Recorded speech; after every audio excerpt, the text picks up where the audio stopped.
we rolling? Set. Yeah. Oh, okay. So, welcome, guys. It's been a long time coming for me because I've thought about having you guys on the podcast for a long time. So it's nice to finally have you in. You guys brought gifts, which I'm very grateful for. Japanese cookies, which we were talking about shortly before we started here. Allie can read Japanese, which is news to me. But you guys wrote this book. Yes, we did. Now, in this book, I found out some information about you guys that I would have never in my life guessed, because to me, you guys are like balls of sunshine. You are like everything that is good in the world to me. And genuinely, I mean that. Like, when I think of you guys, it's like the most genuine and amazing humans. Oh, that's so sweet. appreciate Thank that. you, Aw. Eric. Of course. For the people that don't know, Barnabas and Allie Kwok, you are both married and co-wrote Our Best Life Before the Best Life. That's right. What was the initial thought to write a book together, and what was it like writing a book with your partner about a relationship that you're growing together in? I have to start this. Sorry, Allie. You're good. Well, Started. The whole process, I think, started in high school when I was like, Wow. I became a Christian. I was like, hey, I want to write a book with my future wife. And it was something that was on my mind. I think senior year of high school, I was just really thinking about it. I was praying about it. There was like an intense 2-3 months of that. But then it stopped. And I forgot about that dream, that desire, until it was the summer of 21 when this random publisher out of nowhere contacted me and was like, hey, do you want to write a book? And I was like, everything came back. So that, and I don't know how that publisher contacted me because I had nothing to offer, Yeah. but that started the whole process of writing this book. And I was like, Allie, we're going to write a book together. So that started all of that. It was crazy. That's crazy. I didn't know that you had that seed from high school. Mm-hmm. Insane. Yeah. I had the thought. It kind of dwelled in the back burner for years. And then Allie happens. Right. And then they ask you to write. So when Barnabas approached you and he was like, hey, we're going to do this book, how'd you feel? You know, honestly, I'm the type, I'm like, hey, if you're down, I'm down. I love that. On my wedding day, I vowed to Barnabas, I was like, I'm going to follow you to the ends of the earth. Wherever you take me, I'm going with you. And I think for us in our marriage, that's what it's about. It's about partnership. It's about, I don't know, we're just best friends, as I mentioned earlier. And Barnabas, yeah, he was like, we're going to write this book. I'm like, okay, I'm down. I don't know what that looks like, but take me through it and I'll follow. And that was kind of it. I was like, if you say so, let's do it. I'm going to do this with you. Wow. And, you know, I always want to support Barnabas. He's a great guy, so. Yeah. Thanks. Well, one thing that happened was Nice. like we would go to like she was working a day job like 8 to 5, so it was busy. She would come home. She's tired. I'm like, hey, let's start writing our book together. And she would be really tired, but You she know, would still do it. tired, yeah. At times, I just told her to just tell me what you're gonna say, and I'll type it for you. So we wrote some of her parts like that, and she edited it after a while. But just a lot of times it was at night, just trying to do as much as we could to finish the book. Yeah, Barnabas bribed me. He's like, hey, Allie, I found this really nice coffee shop. You got, like, boba. Like, hey, why don't we just go on this, like, cute little coffee date? By the way, we're going to work on the book. I'm like, nice. Okay. Smart. Yeah, Smart he's man. a smart guy. He Very, knows. yep. He knows my heart. What's important? True. I feel like you know his too, though. Yeah, Which- I would say so. I think so. Just blows my mind because, again, sweet people. Oh, I know a lot. I've been around a lot of couples, and I can like kind of. I feel like I'm pretty good at telling when people aren't meshing well, or it's just like not there. You guys click really well, and it blows my mind that you didn't spend too much time getting to know each other. Really. Oh, yeah, definitely. That's the whole story in itself. Yeah. So one question that I've kind of had, I guess it would be for both of you. How did you know that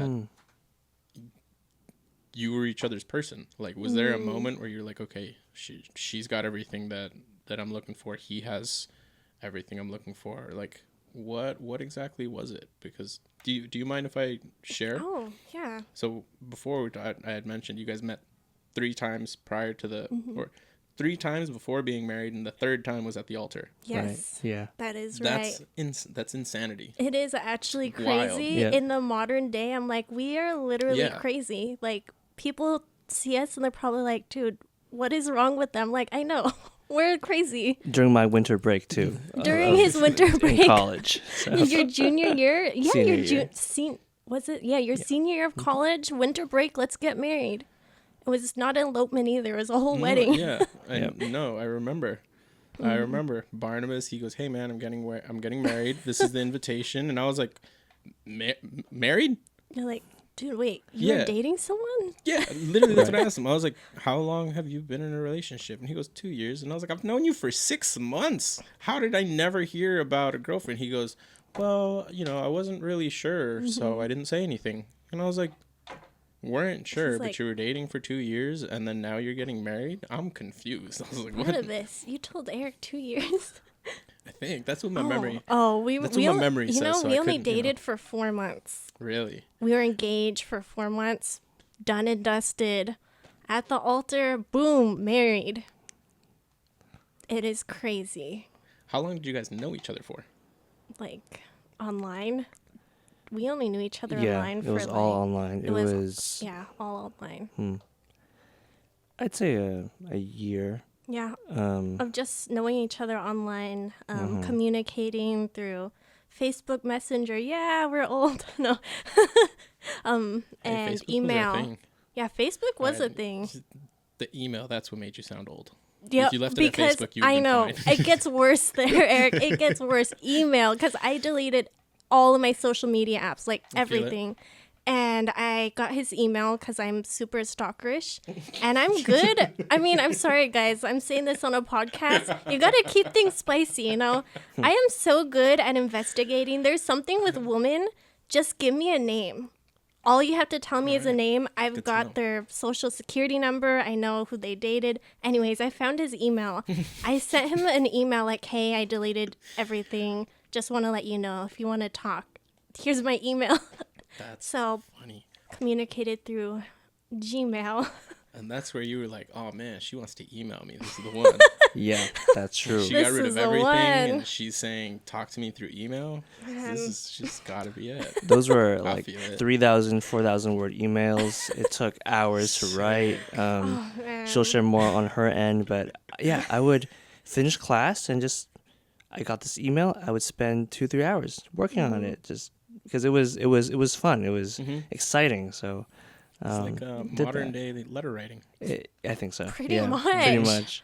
That's Yeah. super cool. Super It is, super cool. yeah, modern day letter writing. Because at that point, I also deleted like all my photos on Facebook. Barnabas didn't even know what I really looked like. He didn't have much of an idea of who I am. And you had also gone through a couple of phases, correct? Yes, that is Right, so yeah. true. Which is something that Our Best Life, Before the Best Life, written by these two wonderful people. Get your copy on Amazon. When I Thank read you. that in this book, I was holding the book like this. My brows were raised, and I went like this. I put it down, and I was like, I'm gonna keep reading later. It's like, wow, that's wild. Yeah. I remember it. It was a little rough for me to read through the beginning chapters where you guys talk about finding your path with Christ. Yeah. To hear about what you guys were experiencing and what you were feeling internally, like it hurt.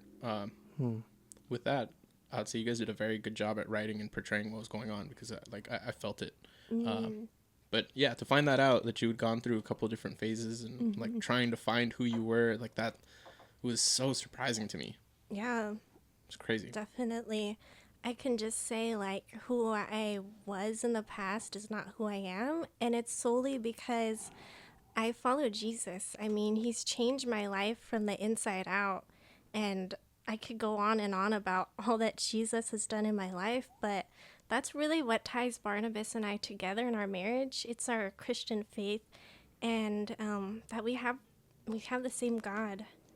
And I'm sure you can say more, but yeah. Yeah, I think there's a lot to say. A lot to unpack yeah. here. I know I'm getting all But we dramatic. got plenty of time, so Yeah, it unpack was it in any way you'd like. it was just our faith, our values, because I think at times those two, well, in many cases, those two tie together. So they were like they're. I think many of us have experienced it. They're the Christians, or people who claim to be Christians, who either they don't really act like it, they don't seem to have the same values, or even just maybe they are Christian, but there's just a lot of things that make you iffy. So, and I was at a Christian university, and there's some really amazing people there. But I thought going to a Christian university, it meant that I'm in this like the best dating site in the world, where Yeah. Christian Mingle. yeah, like Shout Christian out to Mingle Christian Mingle. live. Just kidding. Yeah, but it wasn't the That's case. funny. I mean, there's some amazing people I've met there, but oftentimes it was like, like I'm very different with this lady, this wonderful Christian sister. We're just so different. And finding a Christian woman that shared my values, not that, well, I think my values are pretty good, biasly. That was really hard. So we just aligned. We have the same passion, same views. We believe in the same God, same stories of just how our lives have changed after meeting God, and just all that combined together. I was like, wow, like going back to your original question, like, yeah, I think she's the one for me. And there was a time where I kind of just, I realized she wasn't coming back to college at Biola. So I was devastated, and I was like, I don't think I could ever do long distance. So I actually cut her off. I was like, you know what? I'm going to just, this won't work. I'm not going to talk to her via email or via email. Yeah. So, but during the time when I stopped talking to her, which was not a good move on my end, I was like, I don't know if I'll ever find someone like her, because everything just felt like it was meant to be. And that was actually one of the moments where I was like, dude, like, am I making a really bad decision right now? But yeah, so. Worst decision of his life. I'm just kidding. Dude, I'm like the person, I'm like, what's going on with this guy? Like, he cut me off cold turkey. I'm the type of person, like, I want to get to the bottom of this. Why'd you And stop I'm talking like, to was me? it like, did I say something wrong? I don't know. Like, suddenly Barnabas just stopped talking to me altogether. And yeah, he was slowly cutting me off, and just one day, no communication. So I'm just persistent. Keep messaging him, keep dropping my handkerchief, as some people would say. That's funny. And I think that made him feel really guilty It inside. did. Yep. The guilt was I eating you hated away. myself for a while. I'd like message him like, hey, like, how are you? And yeah, I think you'd feel pretty bad, but it's all good. Interesting. Very interesting. Now, did you guys already did you already start your path following Jesus prior to meeting Barnes? Yeah, that was actually the senior year of high school, where I really gave my life to Jesus. Growing up, I didn't go to church, so, some people grow up to church and they just kind of live in that, but I actually never been to church, didn't really know much about Jesus.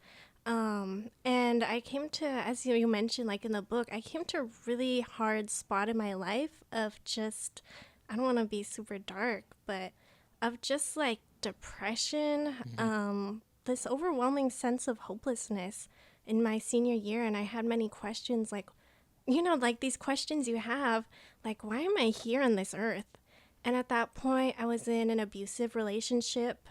And I was like, am I here to please people, or am I here for something bigger? why am I here? Why am I living? I had many of these questions. But a lot of that, the depression, the anxiety, this really toxic relationship really led me to Jesus. And yeah, that's where I got saved. I just cried out to Jesus, Jesus, I need you because I'm so alone. I don't have anyone. And at that point, I didn't feel like I could share with my parents what was going on with my friends. I felt very cornered. And, you know, I had like a toxic relationship. I was like, what's going to happen with this guy? I'm a little worried. I felt so trapped. But once I said that prayer, like everything changed. It was a moment. And I don't even go to church. So it was a crazy moment in my life. And I was like, did I just say that? Me? And yeah, he changed my life. So that's kind of just a little bit of that, of how my path to Jesus. That was at 18 years old, 25. Just say I'm 18 to 25 now. 25. Yeah, 18 and 25. And that was my path to Jesus. So it was about a couple years before meeting Barnabas. And you went to Biola as well? Yeah, I was there at Biola. So we would right. actually see each other around at campus. I saw Barnabas and I was like, dude, this guy's like sitting alone in the cafeteria. I'd see him like just at these little like standalone like tables, just like, I don't know if you can see this, just like eating. And then I'm just like with my 20 friends. And we're like laughing and like super loud. And I had pink hair at that time too, just for fun, because like, why not? Yeah, why not? And I'm pretty sure Barnabas saw me and he's like, dude, that girl is not the vibe. You saw me. You legit, I'm pretty sure you saw me. I like, did, yes. dude, that He girl found looks. another table to go to. Yeah, He was like, dude. just take my food. Yeah, I was like, oh, there's like that guy just there. Kind of feel bad. But yeah, we saw each other, never talked. You want to share about? Yeah, the funny part was we were I knew some of her friends. Yeah, we had mutual friends. And we would be on the same bus to church at least once. And looking back, she had to be in the same bus with me, even though. Yeah. But I would never see her. Like I never said hi to her. I talked to all her other friends, but just not her. It was as if there's this like veil. Unlock that character. Yeah, we yeah, weren't- exactly. We weren't meant to meet yeah. at that time. And looking That's what I was back, thinking. like, I think it would have been a bad time to meet because both of us were still kind of figuring out, like, who we are. Like, we're literally, like, college students. Like, You're looking at Barnes like, man, he's got no friends. And I he's know. like, man, she's got pink hair. yeah, that's exactly what's going Yeah. on. We had to both, I think, find ourselves before meeting each other and really figure out who we are, especially in Christ. And yeah, there was like this veil where we couldn't meet. While we were always in the same places at the same time, even I think we had like one class or like chapels together, and we still didn't meet, even though he's met all my friends. I knew some of his friends. It was just not meant to be at that time. And who knows if we met, if that would have turned it off and the whole course of our life of not. Changed. Yeah, Been different. so I think that in my opinion as like a Christian, I just believe in God's sovereignty, that he's divine. He orchestrates and plans different courses of our life and these events. Because I don't know what would have happened if I didn't send that email either. Just that one email to you. The more and more the story unfolds, the more it seems like a wild romance movie to me. It's like she was always right there. Yeah, it truly was is. right there. Just every time you turned, she would walk by. That's divinity, right? Yeah. Divinity I and think so. timing. Yeah. That's insane. That That's really is- cool. And then from that, you guys have flourished and grown into a full happy family because you guys got little fur babies now too, Yes, right? we do. We have 3. Yeah. We have 3 cats. No. Remember you Yes. last time you were making fun of Barnes? He's a whole cat dad now. Yeah. Love Now I'm a cat mom. It just Love comes it. with the title, man. Love it. Yeah. Cats are cool. They Cats are are. cool. I like to observe cats. They like to fight me.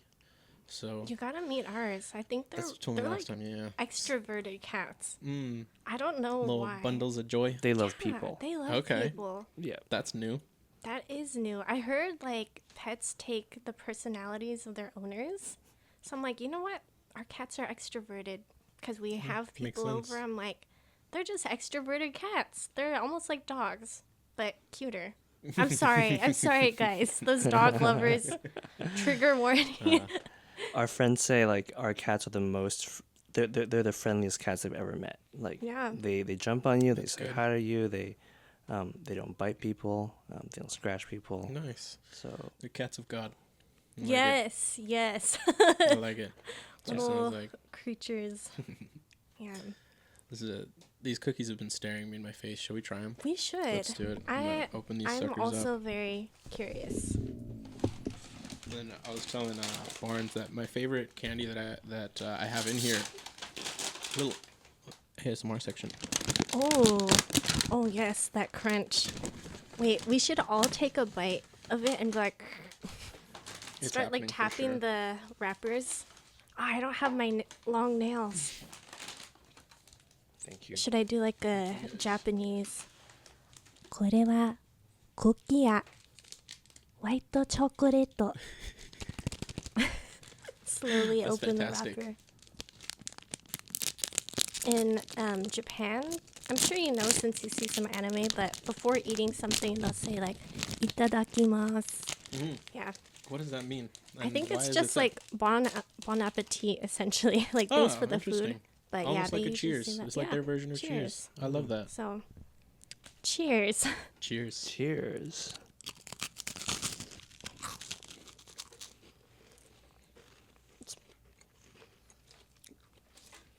Cookie. Cookia. This is fantastic. Yeah, I like this.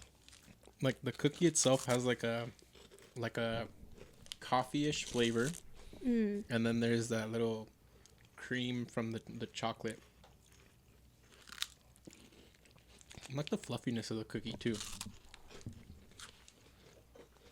It's almost like a wafer. Yeah, I think It is, so. yeah.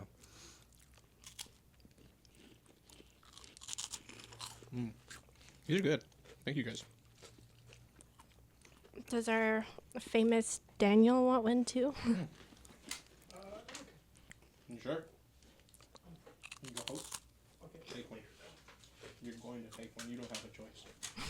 You are forced to eat this. These are great. I could destroy that box. Like that's dangerous. You guys gave me crack. That is crack. 100%. You can do a eating competition. 30-second Oh. timer. Wait, I just 10-second rip 'em all timer. open and eating them all. Those are really, really good. Honestly, you could probably fit like 5 of these in your mouth if you just. Yeah, Just like a on the stack. packaging. All right. Just do a like full that. stack. Yep. Do that. That's great. This is really good. Really good. All right. I was gonna say, my favorite candy was Sour Belts. That's what I was telling Barnes earlier. So I got this big old thing, but there's also these chili mango candies, which might beat the strawberry Sour Belts. Let me try. Oh. Uh-oh. I have like... Give me one. How spicy are they? You know the like the chili mango lollipops? Oh, yes. I love kinda like that. those. It's like that. Alrighty. And these are just straight gummy. There's no crunch to them. Okay. I love gummy candies. Those are the best. I like these because they got a nice level of sweet, and it's like a real mango flavor. It's not like artificial, like Oh, yeah. too fake. And then just There's, the like, proper amount a of kick to kick. it. Yeah, not to where like you're like, I need water. But like just that little spice where you're like, ooh, I'm awake. Yeah. Sponsor us, please. Please, Sponsor Eric. He's out here. I am indeed. Where do you get these from? So these, my candy I buy in bulk from Winco. Shout out to Winco. I also can't find them anywhere else. Oh, okay. like, I Maybe could it's find like them online, but- exclusive to Winco. I'm not sure. Okay. I'm not sure. I'm pretty sure. Like if I did some digging, I could figure out what they were, like bulk. But I've never found them bagged, like sold by like Haribo or what's the other one? not Wonka. Wonka does candy too, right? Wonka doesn't have them. Like none of the big candy Okay. makers. I haven't found any of the gummies. And then Sour Belts also from Winco, and then Peach Rings. Feel free to dig into any of them, by the way. Thank you. You're welcome. I will but- do that. They're Sour belts is a staple in Hawaii. good. Are they? So, there's like this powder called lihimoi. I don't really know how to explain it. It's like this bright. Oh, I think Daniel's found it. It's I there. think this is it. He found the Wild. code. Spicy mangoes. Yeah, it's by Vidal. Wow. There we go. Yeah. Well, Vidal, please, if you hear this. Damn, $10 for a 2-pound bag. That's pretty good, actually. 'Cause I think I paid Yeah, like that $6 a that pound is or pretty something like that. good. Yeah, it's not bad. But yeah, sour belts are like a staple in Hawaii. People have like lihimoi powder. I don't really know how to explain it. Kind of tastes like plum, and it's like a little like, kind of like chamoy, but. And then they put it all over the sour belts, and they'll sell it at school. They'll Ooh. just have like a bag. They'll be like, "Hey, I want to buy like a $2 candy," and like, "Sure, dude," and then they'll like exchange it. So That's funny. maybe they use Venmo now. I don't know. Venmo We're a and cashless Zelle and society. Cash App. Yeah, I know. Where's your Zelle at? It's wild. You have Apple Cash. True. Apple Cash me. Apple Cash me for some candy, bro. Do people still use funny. Venmo? Yes. Okay, because Yes. I have not used Venmo in forever. I've found out that it is very similar to social media apps. People have their favorite ones that they use. Some people stick to Cash App because they're like, that one's easiest for me. Some people like Zelle because it's easiest there. Then what's the other one? Venmo. And is that everything? I think that might be all of them. Yeah, I Venmo and think so. Zelle are very popular. So. Yeah, those are the top two ones, but they're all used. They're all used. Yeah. For sure. So, I've question: have you guys at all paid attention to what has happened at the Olympics in Paris? Or no? I have heard Heard about about it? it, and I've seen it. Briefly, yes. Yeah. Okay. I thought it was quite interesting. I didn't actually watch. I saw everything coming up, and then I was like, let me do my own little research here and see what's going on. Yeah. Now, for those that don't know, there is speculation that the opening ceremony was a depiction of the Last Supper, and then also a verse in Revelations. And they put out a statement saying that it wasn't the Last Supper because the Last Supper had 13 people present, and they had 12, but during their performance they have a 13th enter. Okay. Which that's where I was like, okay, that adds up to 13 though, Yeah. because now you still have the 13, and if you look at the way that they set everything up, it's like a mirror Identical, image. yeah. Yeah. Right. So I was like, okay, maybe that one could be coincidence. Sure, we'll play that one off. And the one that I was like, all right, that one's a little too close for comfort was, and I don't know what verse it is, but it talks about a white horse with the rider. His name was Death, and behind him was Hades. I'm not familiar with that area, but if you could help me, that'd be great. But it was Yeah, like that's- the four horsemen coming back from the four horsemen of hell or something like Yeah. that come back in Revelations, and that's what they depict. And okay. they were saying that like, oh well, we didn't know. And they've gotten a lot of backlash from the Christian community, and people have started to boycott the Olympics. Yeah. I've heard about that. So my question for you guys, again, because I haven't gotten to Revelations, is what It's is it? Revelation 6:8. Yes. Oh, Thank there you. we go. What exactly happens in Revelations? Because I hear oftentimes that Revelations is basically when the world explodes. Yep. That's like the end of everything, right the before end the of reckoning. time. the end times. Barnabas, you're literally the Bible guy. Yeah, I try to be one. Revelation is a very challenging book even for Christians. It's probably one of the most, we call it, its genre is this thing called apocalyptic literature, which just means Okay. it's very well, some would say it's very it's mystical, it's futuristic.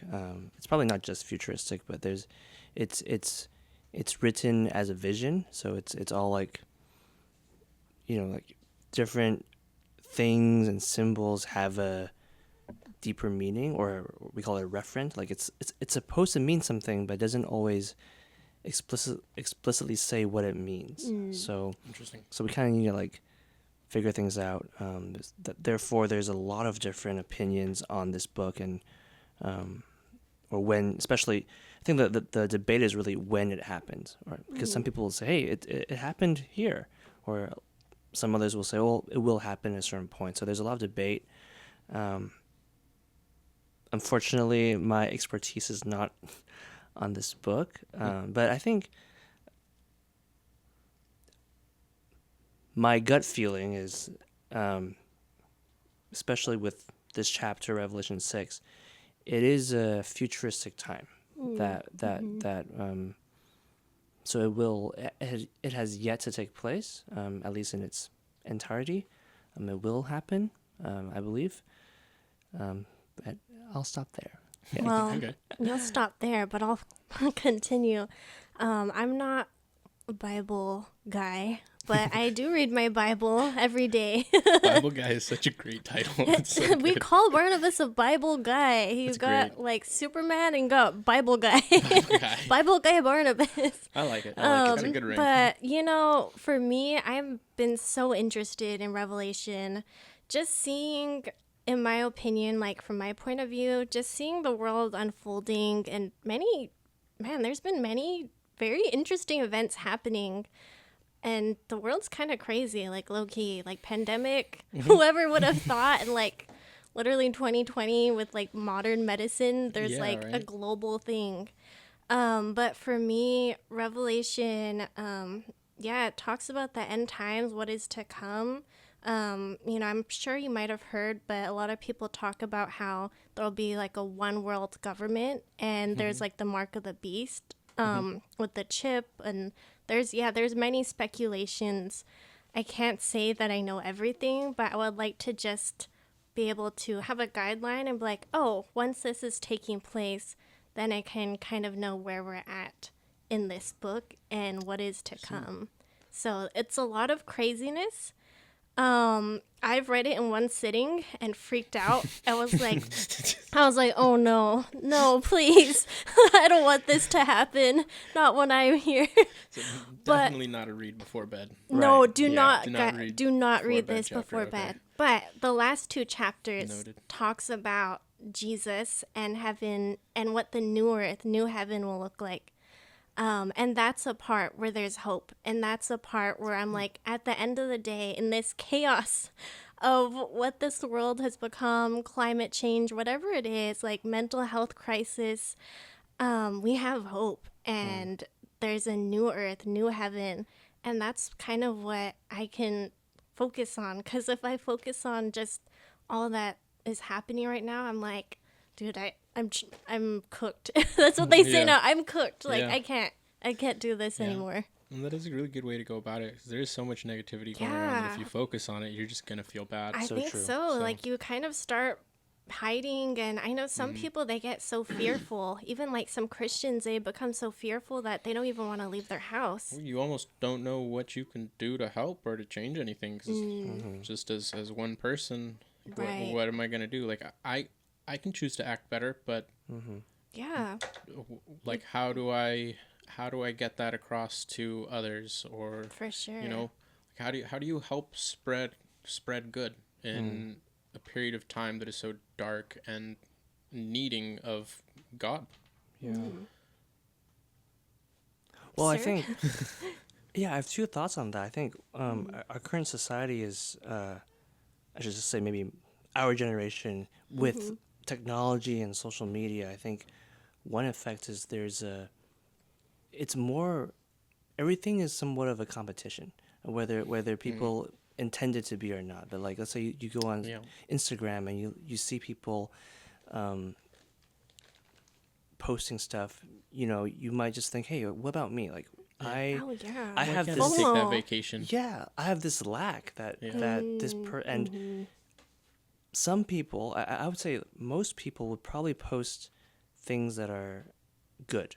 Like you're not going to post, which is totally fine if you do, but if you're depressed, you Yeah. may not post that. You post like, oh, like this great time here and there, and it creates this mask. Like everyone's like, oh, like everyone's doing good, but deep down they're not maybe, and it's just at times it's fake. So I think that hey, we post too, so I know, right? it's not We're like- posting our cats. yeah, We're don't posting each Same. other. Thinking about me, I posted today. yeah. There's nothing wrong with that. I think. Yeah, there's nothing wrong. But it's it could do something to the person consuming it. Like hey, Oh like yeah. it might actually lead to if you're not careful with your mind, I think it might lead to more just depression and loneliness and emptiness. So I get what you're saying. yeah, doesn't always have to be. Yeah. And I don't think social media is an evil thing. I just think No. it's I just know, how yeah. we use it. Could. Exactly. Yeah. Social media is one of the ways that I stay in touch with all of my friends. Totally. It's Yeah. like- It's a tool. Yeah, I can't talk to you guys 24/7 all the time, know what you're up to, but if you guys are posting and doing your thing and sharing on there, I get to see it and know Yeah. you guys are good, and you shoot a message this way, a heart, Yeah. a laugh, Totally. That's what I love quick little about social support. media. Yeah. Right. The social part. Exactly. Exactly. And for women, man, it's so hard seeing like I bet. different, like people use so many filters, and you're like, Yeah. oh, like, is that real? I wish I looked like that. And I think sometimes, like, I've talked with many girls my age at church, and they're like, Allie, I'm struggling so hard just with my body image. I'm struggling hard. I don't feel enough. And I'm like, that's so not true. You're beautiful. You're gorgeous. God created you exactly, every part of you. And it's hard. It's hard because we're seeing a lot of fabricated images. Yeah. Man, in high school, I used to use Facetune. Shout out to Facetune. No, there was like that dog filter, That's funny. the Snapchat Yeah. dog, Yeah, all before of that. Snapchat. The OG filter maker. The OG, Right. yep, all It's of wild. that. But Wild. I remember those days. That's funny. Yeah.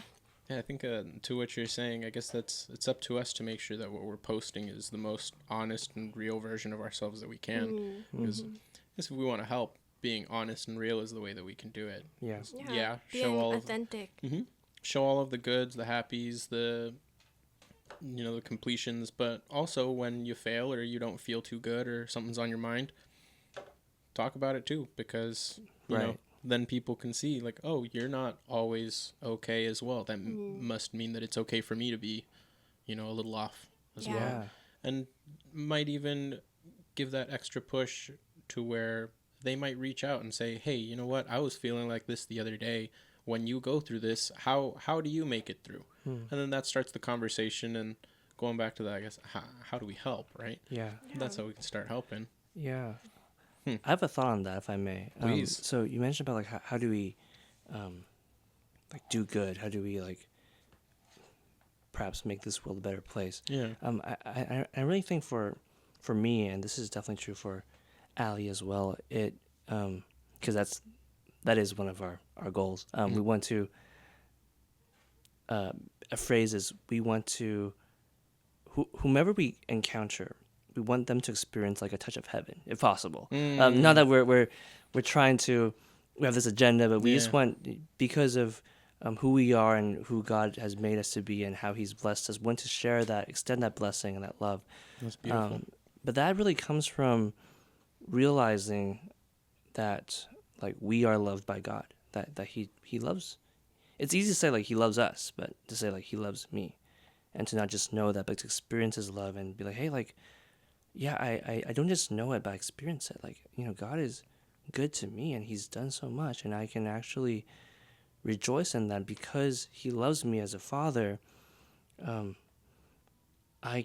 I'm confident in that love, and I have the confidence to now extend it to others. And I think that it might sound simple. takes a long time, but Mm-hmm. and there's ups and downs. But I think that's where I want to be at. I'm willing. I'm overflowing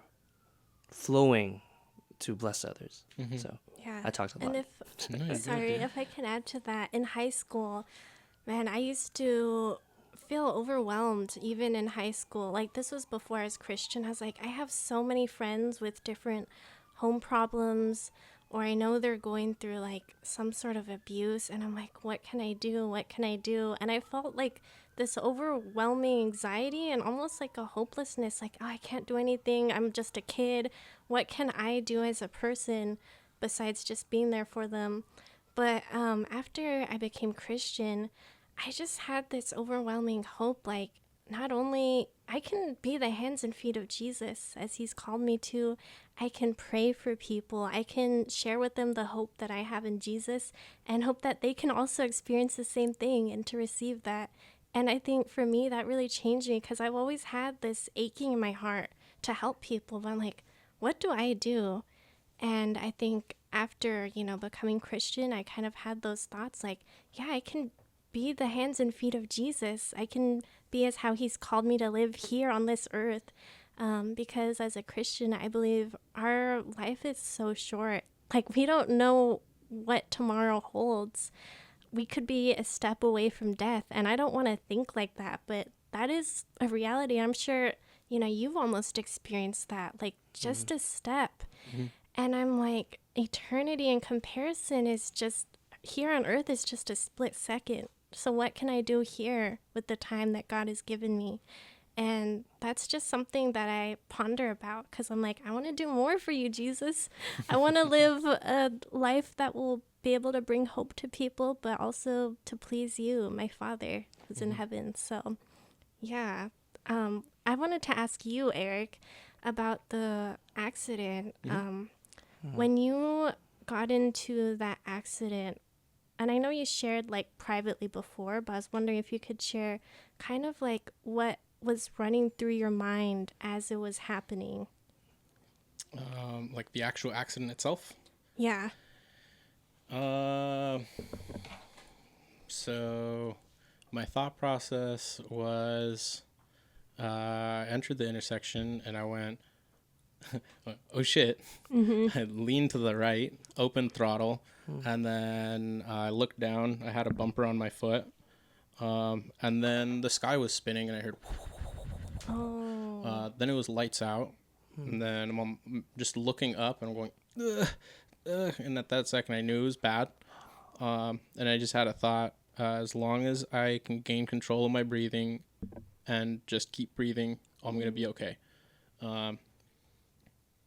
That was kind of like the only thing that rang through my head until right before a tourniquet was put around my upper thigh by my hip on my left. My vision was going white. And if you don't know, if your vision is going white, it's bad.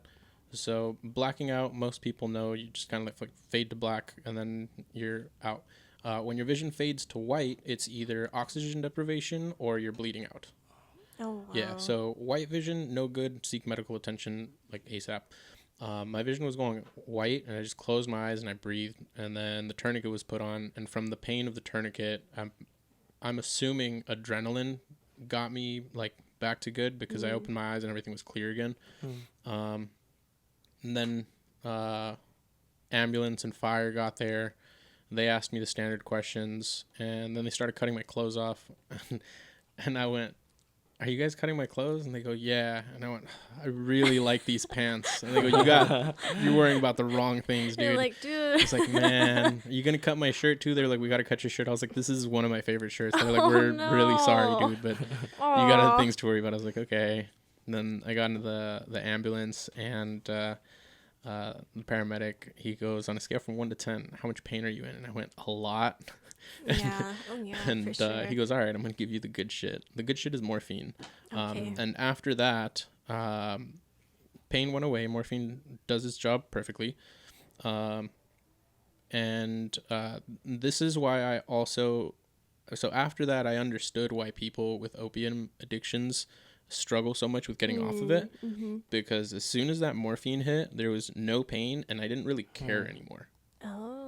Like I wasn't worried. Like everything was gone. In my mind, I was like, okay, pain is gone, and I'm looking around. I'm like, huh, they do a really good job in the movies at depicting things. Like that's where my mind went to. Wow. And then I made it to the hospital. Everyone's like, oh my god, this and that over that, this and that, and we got to get him to here and whatever. And I'm like, yeah, it's just like the movies. Wow, they did such a good job.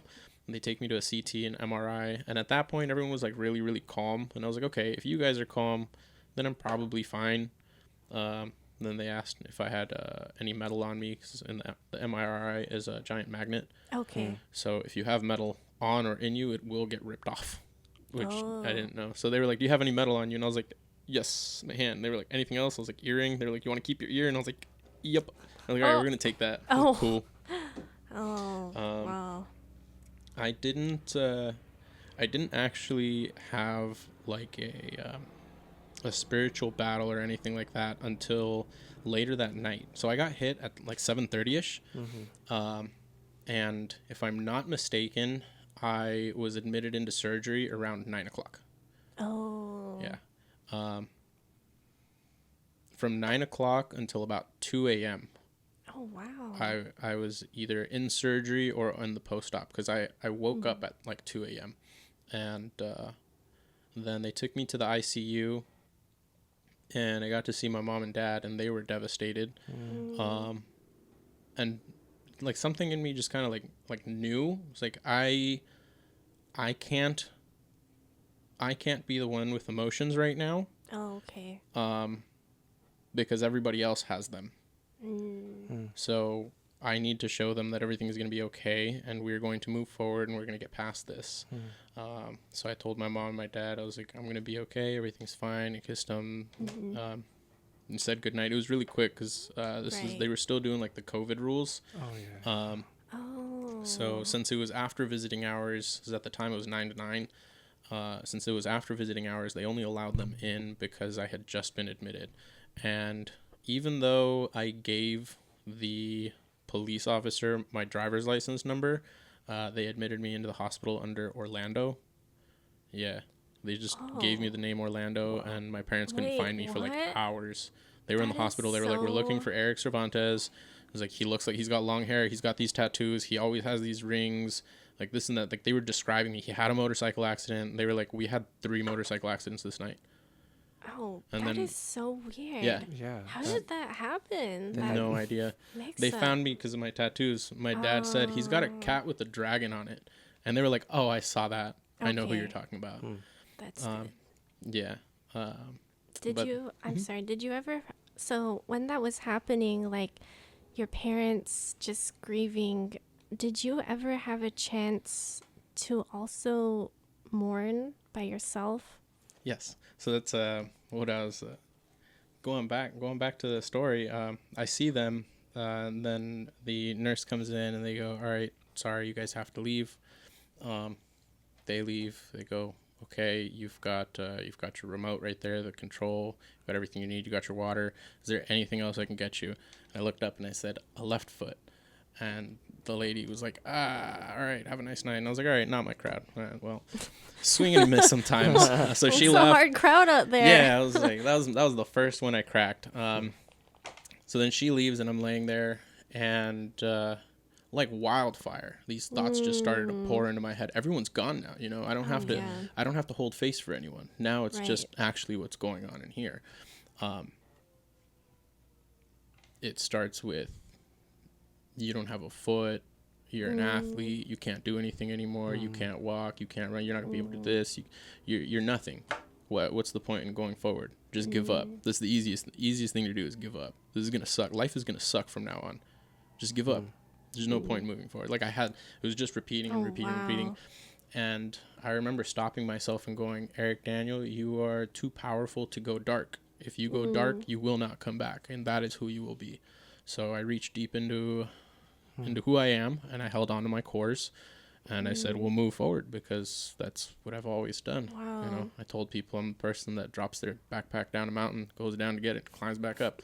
I have done that. It wasn't my brightest moment, but I did it. You did it. I did it. That's great. Like you get back on the Wow. horse. That's who I am. We don't quit. We have a job to finish. Wow. I love that. So after that, I was determined to, anytime I had a negative thought, to just push it right out because I couldn't have that right now. So I leaned heavily into my optimistic positivity, and each opportunity I had to be better, I would go for it. So much so that I believe my third day in the hospital, physical therapy, PT, came in and they were like, "Do you want to stand up today?" And I was like, "I can stand." They were like, "Yeah, you want to try it?" And I was like, "Fuck yeah, let's go." So I did my 30 minutes with them. We did standing. I hopped to the corner. They were like, "Can you want to try and stand for like a minute straight?" And I was like, "Let's do it." So I'll stand there just fucking shaking, sweating. Yeah. I'm sure. Just like starting the process again. I was like, okay, I was already in the mindset of like, all right, how do I get out of here? So when PT came in and they were like, "Do you want to stand up?" And I found out I could stand. I was like, so what's next? What's the next step to get out of here and move more? They were like, Right. well, we got to get you walking on the walker more, and we'll do all these things and get you strong. I was like, all right, cool, let's do it. And they were very happy because I guess every time PT comes around, it's usually them facing people that don't want to put the work in, because oftentimes it's painful. Like if you just had an injury or a surgery or whatever it is and you're trying to move again, the tissue in that area is damaged. It's going to hurt. Right. So most of the time people will say no and they'll skip the physical training or PT. But for me, I was always I was waiting on them because I was excited to get out of the bed. So they would love to come and see me. We would work. I thought of them. I put myself back in the mindset of like when I was playing soccer in high school. I was like, the people for PT are my coaches. So they're coming and showing up for me. It's disrespectful for me to not show up and give them my all as well. So every time they would come, I would think about it as like, all right, it's time to train. Let's get out of bed. I'd be like, what do you want to do today? I want to hop around the whole wing today. They're like, that's ambitious. Like, I'm doing it. And they're like, all right, That's cool. awesome. Yeah. So that was my journey. Just the whole thought process was, the faster I can get out of here, the faster I can help people. But along with that, I also knew that if I didn't take the right steps and take my time to work through the emotional and mental things that I had myself, it didn't matter if I was outside of this room that I was stuck in. I'm not going to help anybody because it all starts up here in your head. Wow. Yeah. That's So- right. Yeah. I would, if anything, like I said, so negative thoughts, I said I brushed them away. More so, I should say, I accepted them head on. I realized why I was having them, and I would make my peace. I would learn from it and just move forward. I would have my moment with it, and then I would let it go. Wow. I came to realize that kind of like everything else in life, it's Yeah. not permanent. It might linger for a little bit, Yeah. but this too shall pass. It's going to move on, and you'll have a new chapter, a new something. Oh, thanks for sharing It's that. very Of course. encouraging. Thanks for asking. That's very inspiring because I think what you just shared isn't even at this point just about the physical, but this can be applied to any struggle that you're dealing with. If you don't push through this, you're going to stay in that same area. And I love how you shared that you had all these thoughts racing, and then you came to that one point where you're like, no, I'm not going to do this. I'm going to get through this. And yeah, I feel really encouraged that you shared that with us because I think, like for me as a Christian too, I have those moments. And in the Bible, we talk about how, if there's a God, there's a devil, Satan. And Satan is here it says in the Bible, to kill, steal, and destroy. And oftentimes that's through even like thoughts, adding temptations or, like you said, sometimes even stay in that dark place. And it's like, do you listen to the lies? In those old cartoons, you have like the little angel, the little devil. And it's literally like a battle. It's like, do you listen to the darkness right here saying, you're not good enough, you can't do this? Or do you take faith in the word of God and say, no, I'm not going to listen to this right here. I'm going to move forward. And what you just said is you make peace with it and then you move on. Mm-hmm. And I just loved how you shared that because that blessed me hearing that. So thanks for sharing your story. Of course. Thanks for asking. It's It not really really is inspiring. Yeah, that's truly. that's a blessing to hear. Try. Thanks. Appreciate it. And now you have your podcast, and I Dude. would have never imagined all that you went through in that hospital room. Just knowing who you are as a person, knowing how positive, how brightly you shine. So I'm really encouraged and I'm blessed. Thank you. I appreciate Yeah. that. Thanks. It was definitely a time. I'm sure. Definitely a time. A lot of learning experience. I took it as it was my test to prove that I was who I was telling everyone that I was, and that I could practice all of the things that I was sharing with people on how to live their life in a better way. One of the reasons I, again, started the podcast, so I shared with you guys like to have a collective memoir, right, that we can always look back on. Right. But it also extends to if somebody else comes across it, then hopefully you can help them. Yeah. One thing I've always wanted to do in life is inspire people to think about how they can live their life in a better way. So that was the main driving force to put out the podcast.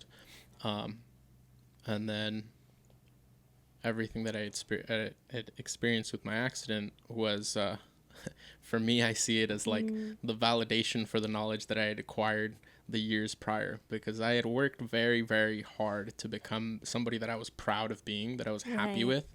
And then life sent a Nissan at me. So, and one thing that I have vowed to never do again is lose myself, because I did once. And, to me, that's the scariest thing, is losing yourself, no longer having that sense of self and who you are. So that's why I say when I was on the brink of giving up and I was like, this is all pointless, I reached inside and I stuck to my course. Wow. Yeah. Can I ask a brief question? So you mentioned, so was there a point where you decided to be the person to always strive and work towards, like, you're gonna get better, you're always gonna move on, you're not gonna stay stuck or get drawn, because Yep. So I would say that it's gotta be circa like 2019, like New Year's 2019-ish. So that's when the whole, to give a little Eric Daniel history, so I say I lost myself because I changed a lot of who I was and the way they carried myself for a person. Now it worked. I dated the person for 2 years. I was happy with them, but I wasn't happy with myself, if that makes sense. Like anytime I was with them, it was great. Everything was all sunshines and rainbows. Apart, we would fight a lot, and then I just wasn't happy internally. Now, 2019, New Year's 2019, I'm out in Great Basin with my brother and his girlfriend at the time, with the help of some marijuana gummy bears. I was in a point, it was in like very fuck it mindset. But I also knew that taking edibles could give you like a psychedelic spiritual experience, like a mind-opening experience. I'm out in the middle of nowhere. It's snowing. It's just us. We have a fire, and I have 7 gummies that a friend had gave me that their friend made. And I was like, what's the worst that happens? So I ate all 7 of them.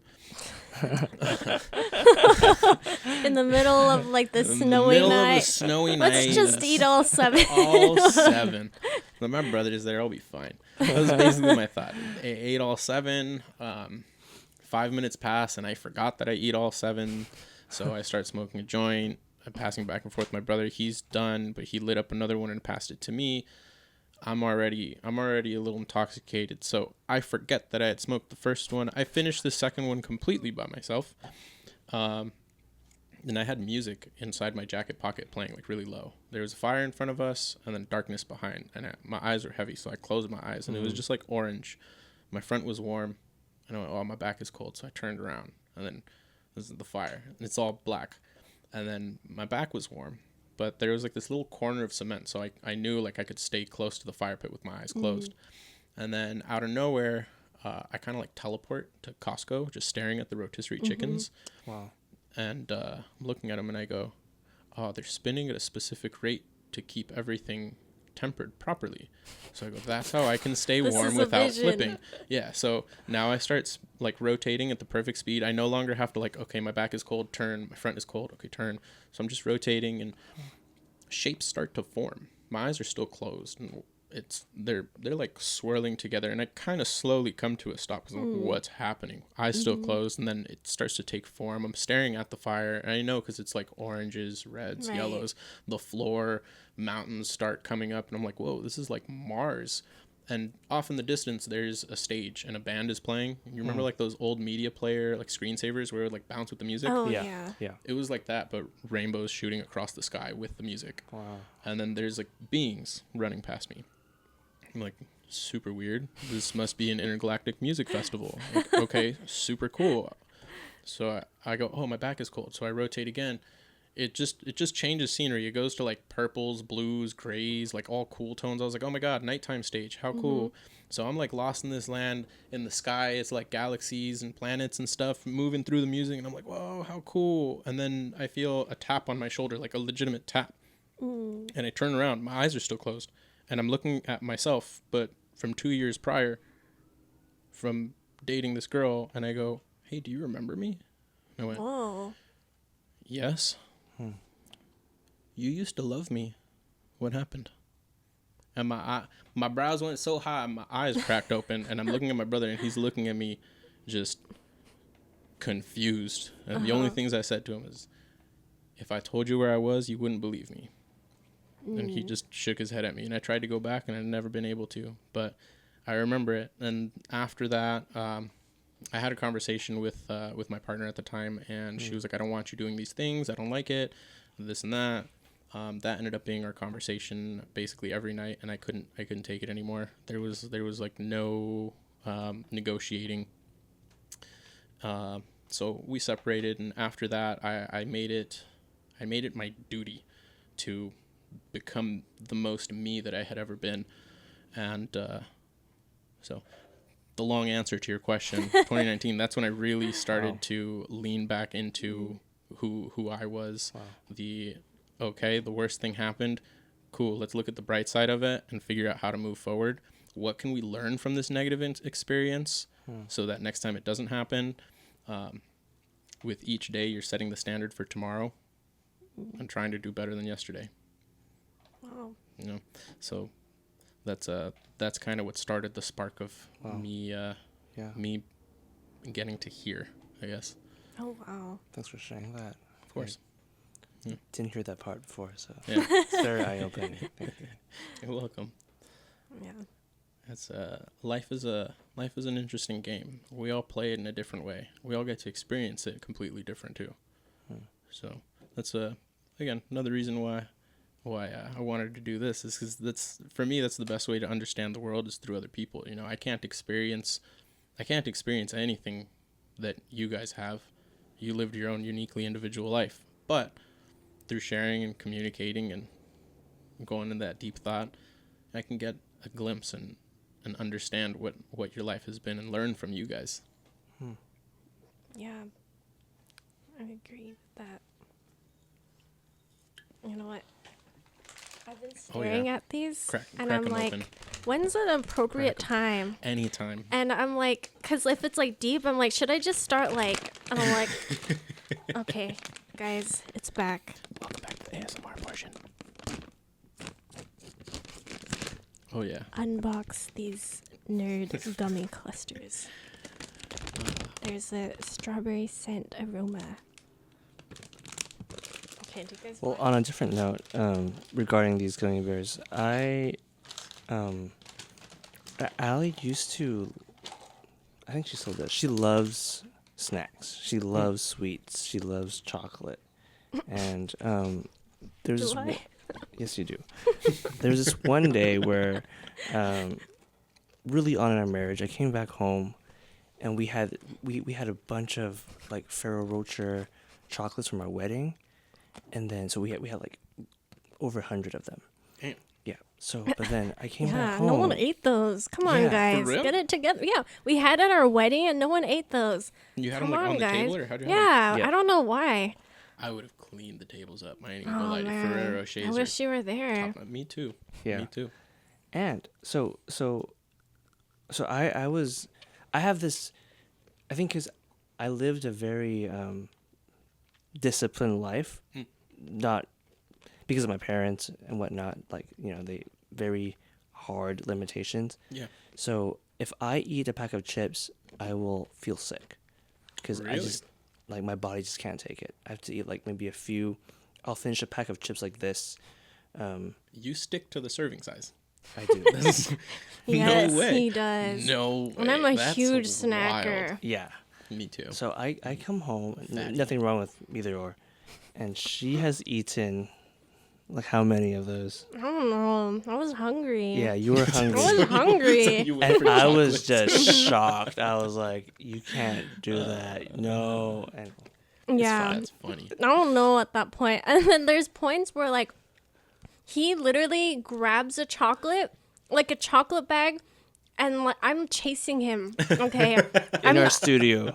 I'm not even kidding, guys. Yep. I'm trying to tackle him for the chocolates. That's And so he's funny. like, just like, it's this whole thing. And I'm like, just let me have more. But Barnabas, in that sense, he knows what's best for me. He knows if I do 10 more, I might have diabetes, and then we can't have this happily married life. So he's trying to preserve me. Just like, Yep. yeah, it's still a thing where I'm like, it's like late at night, and he sees I'm about to drink boba. He's like, Allie, you literally every night you can't sleep, and you're gonna drink more caffeine. I'm like, just let me have my joy of boba, like right now. And he's like, Allie. And I'm like, fine. Like, Boba's our love language, by the way. yeah, Like, that's part yeah. of our love language. He just knows one word, boba. And I'm like, oh, really? I don't know. That's such a basic Asian California girl thing. Funny. So funny. basic. I'm sorry. Yeah, boba's good, man. Yeah. Boba's good. It is good. There's like more and more boba shops opening where we live too. So Oh, nice. yeah, we are in. Well, I don't know if I want everyone knowing where we live. So Okay, never you don't have mind. to. Yeah. Never mind. You can keep it, yeah. Yeah, low key. But Boba's yeah, good, though. it is for sure. What's your boba order? I will always do the signature milk tea. Like I like to test classic. people and like see like I can just tell the way they brew it, and I'm like looking. I'm like, is this like really nice and too nice? I'm like, I don't know about this place. I'm like if there's like no trash on the floor, sometimes I'm like, and I don't see anyone, and I'm like, I'm a little sketched out by this place. Not gonna lie, but no, I get the signature milk tea. Always get just classic. If anything, I'll do royal milk tea. I'm not too much of a jasmine fan, but I do like brown sugar boba too. Barnabas is a fruity guy.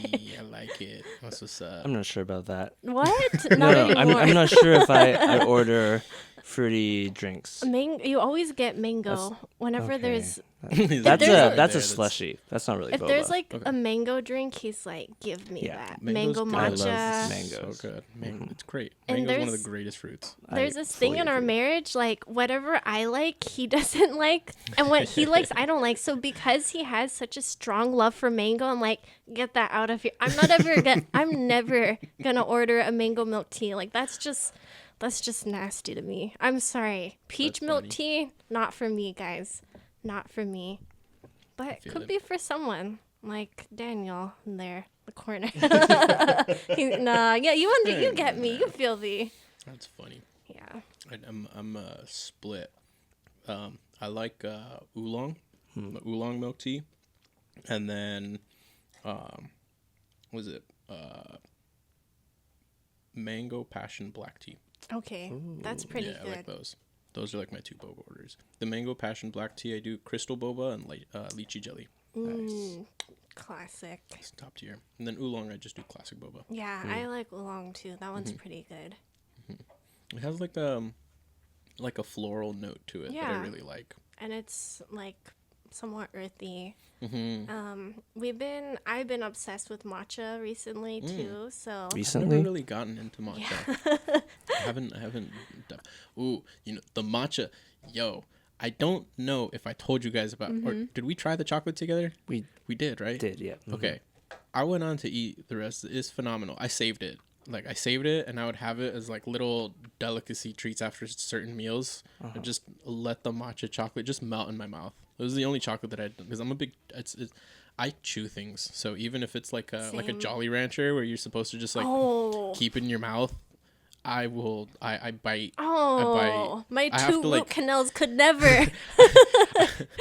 I kind of just, like, push that. That's what do I've you, gotten do to. you I push crunch down on on it. ice too? No, no, I don't crunch on ice because I have sensitive teeth, or else I would. If I'm drinking cold stuff and then there's ice in it, then I can because my teeth are already cold. Yeah. But like if I've had hot food and then ice, teeth feel like they're gonna break. Yeah. But yeah, I'll like push down on the Jolly Rancher with my teeth. What just about as I, jawbreakers? I've tried to break one.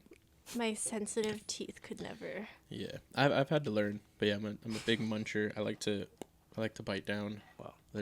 So I like gum. That's one of my favorites. It's a good way to keep me from chewing on things. Dude, my TMJ could never. My root canals, my TMJ. Someone give me a good dentist, please. Yeah, I've been hearing everybody going to Mexico for dental. I don't know if they're good, but I've heard they're Okay. cheap. Take That me part. there. Time to go to Mexico. You guys should. It's Get some nice. dental work done. Go to Cancun. I've heard it's really beautiful. So Just stay in the resorts. okay. That's really it. Yeah. Yeah. But the cool thing is, most of the resorts that are out there have an all-inclusive deal. So they'll give you like a little wristband. There's like 3 different restaurants on the resort. You just go and eat for free. And then any bar or wherever serves drinks, you get drinks for free. Yeah, that sounds legit. My pops has been telling me I want to go because he went for my cousin's wedding a while back, and he showed me pictures and he was telling me about. He was like, "Yeah, I was hungry, so I just went over to the cabana over there, just got myself a snack. He just gave it to me. Like, then I was at the pool and a waiter came up and he saw my wristband. He was like, "Hey, all inclusive. You want something to drink?" Nice. I was like, "Oh, it's royalty over there." I was like, "That sounds like fun. That's that I need to do." Gotta do that. That's on our bucket list, so we're gonna do Yeah, that we sometime want to do for sure. that. You should. What else you guys got on the bucket list? I don't know. We have so many things. Japan. Ooh, that's a good one. We went this year. We went to Japan and Singapore, but I think we want to go back again. Barnabas didn't get enough shopping done. And I told him, I was like, dude, buy more. Trust me, you're going to regret this. Buy more. And now he's like, oh, I should have bought more. For me, I was like, I'm just going to shop. Like, it's all good. Yeah. I didn't. I fully regret for not shopping more. Yeah. Can you elaborate on that? So, our last day there, we went to this really nice shop that had really cool bags. And I was like, oh, I really like this backpack. And I really want to buy it, but I have mine right here and it's functional. So I was like, like, this backpack has lasted me so long. I don't really need a new one, so I'll just pass it on. A few weeks ago, this is a sad No, this is like a week confession. ago. A week ago, one of our cats just decided to destroy my bag. Oh. It's still usable, but it's full of like bite marks. Oh, it's tiny. nasty. It's Throw It's a little that tattered. out. Yeah, Yeah. tattered up. Yeah, Okay. but it's still functional. But I'm like, if only I could buy that. Oh, if only I bought that Bought then. that bag, So, yeah. I It's feel not it. the worst thing in the world, but just one of those moments where I get look the back, I get the mindset though, because I'm the same way. Like, this bag is it's starting to fall. Like, it's there. It's starting to fall apart where I'm like, I could probably replace it, but like it still works. My zippers are good. It keeps everything inside the bag. Does what I need. So like solid. Like I'm the same exact way. If there's no reason to replace it right now, then why should I? If it ain't broke, don't fix it, you know? Right. And plus that bag was probably with you on so many trips, and it's Yeah. like, that's your favorite bag. Yeah. Years. I feel you. Like, I feel you in my bones. 'Cause I'm the same way. I had a blue backpack that for the life of me, I could not get rid of. I love that thing. I took it on multiple trips, taking it up different mountains. The only reason I got rid of it was because the zipper seized on me. The backpack took its final sweat day, and Nice. the zipper is just locked up.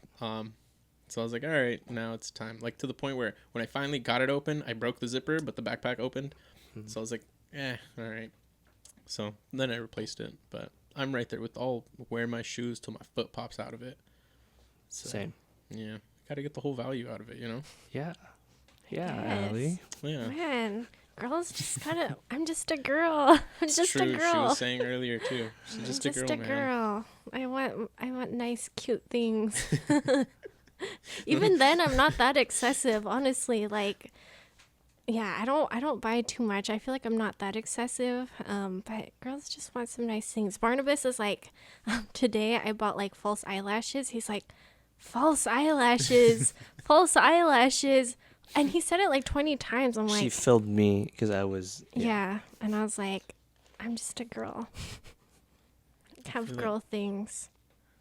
But Yeah. yeah, I don't know what else is on our bucket list. For me, I think for Barnabas and I, like, we're really getting more and more involved with our church.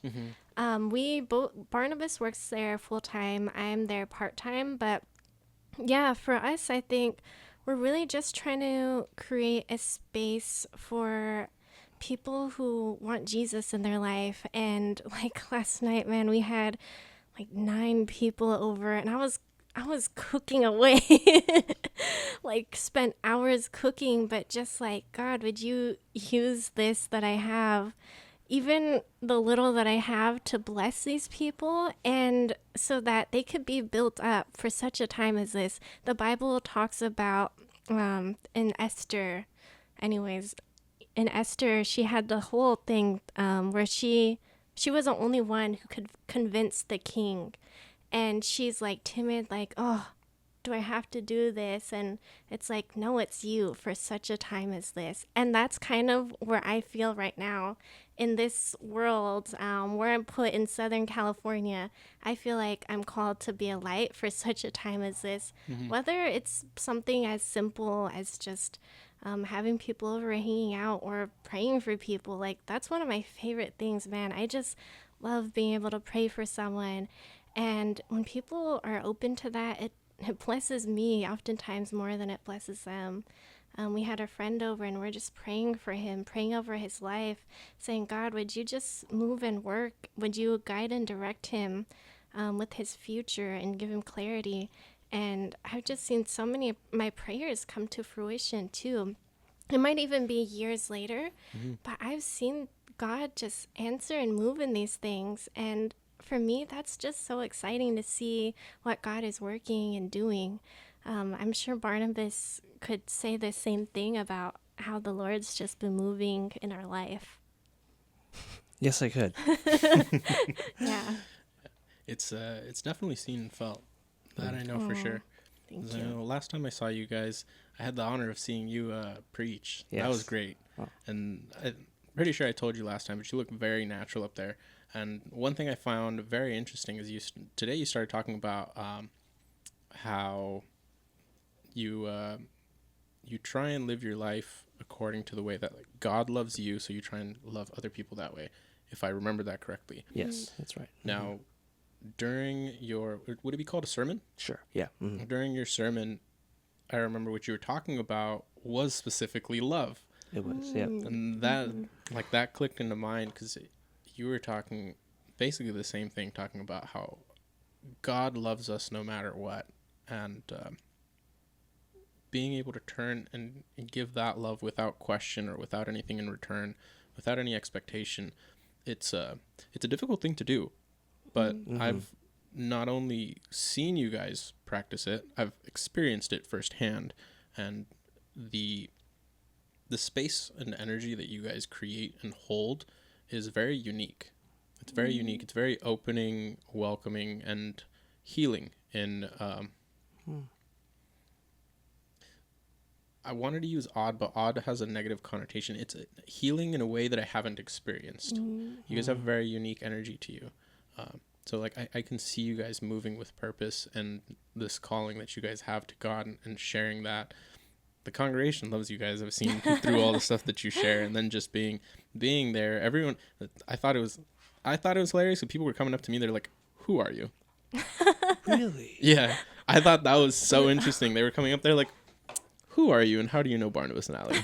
And I was like, "Well, actually, I'm a friend of theirs. I've known them for a good couple years." And they were like, "Oh, really?" I was like, "Yes."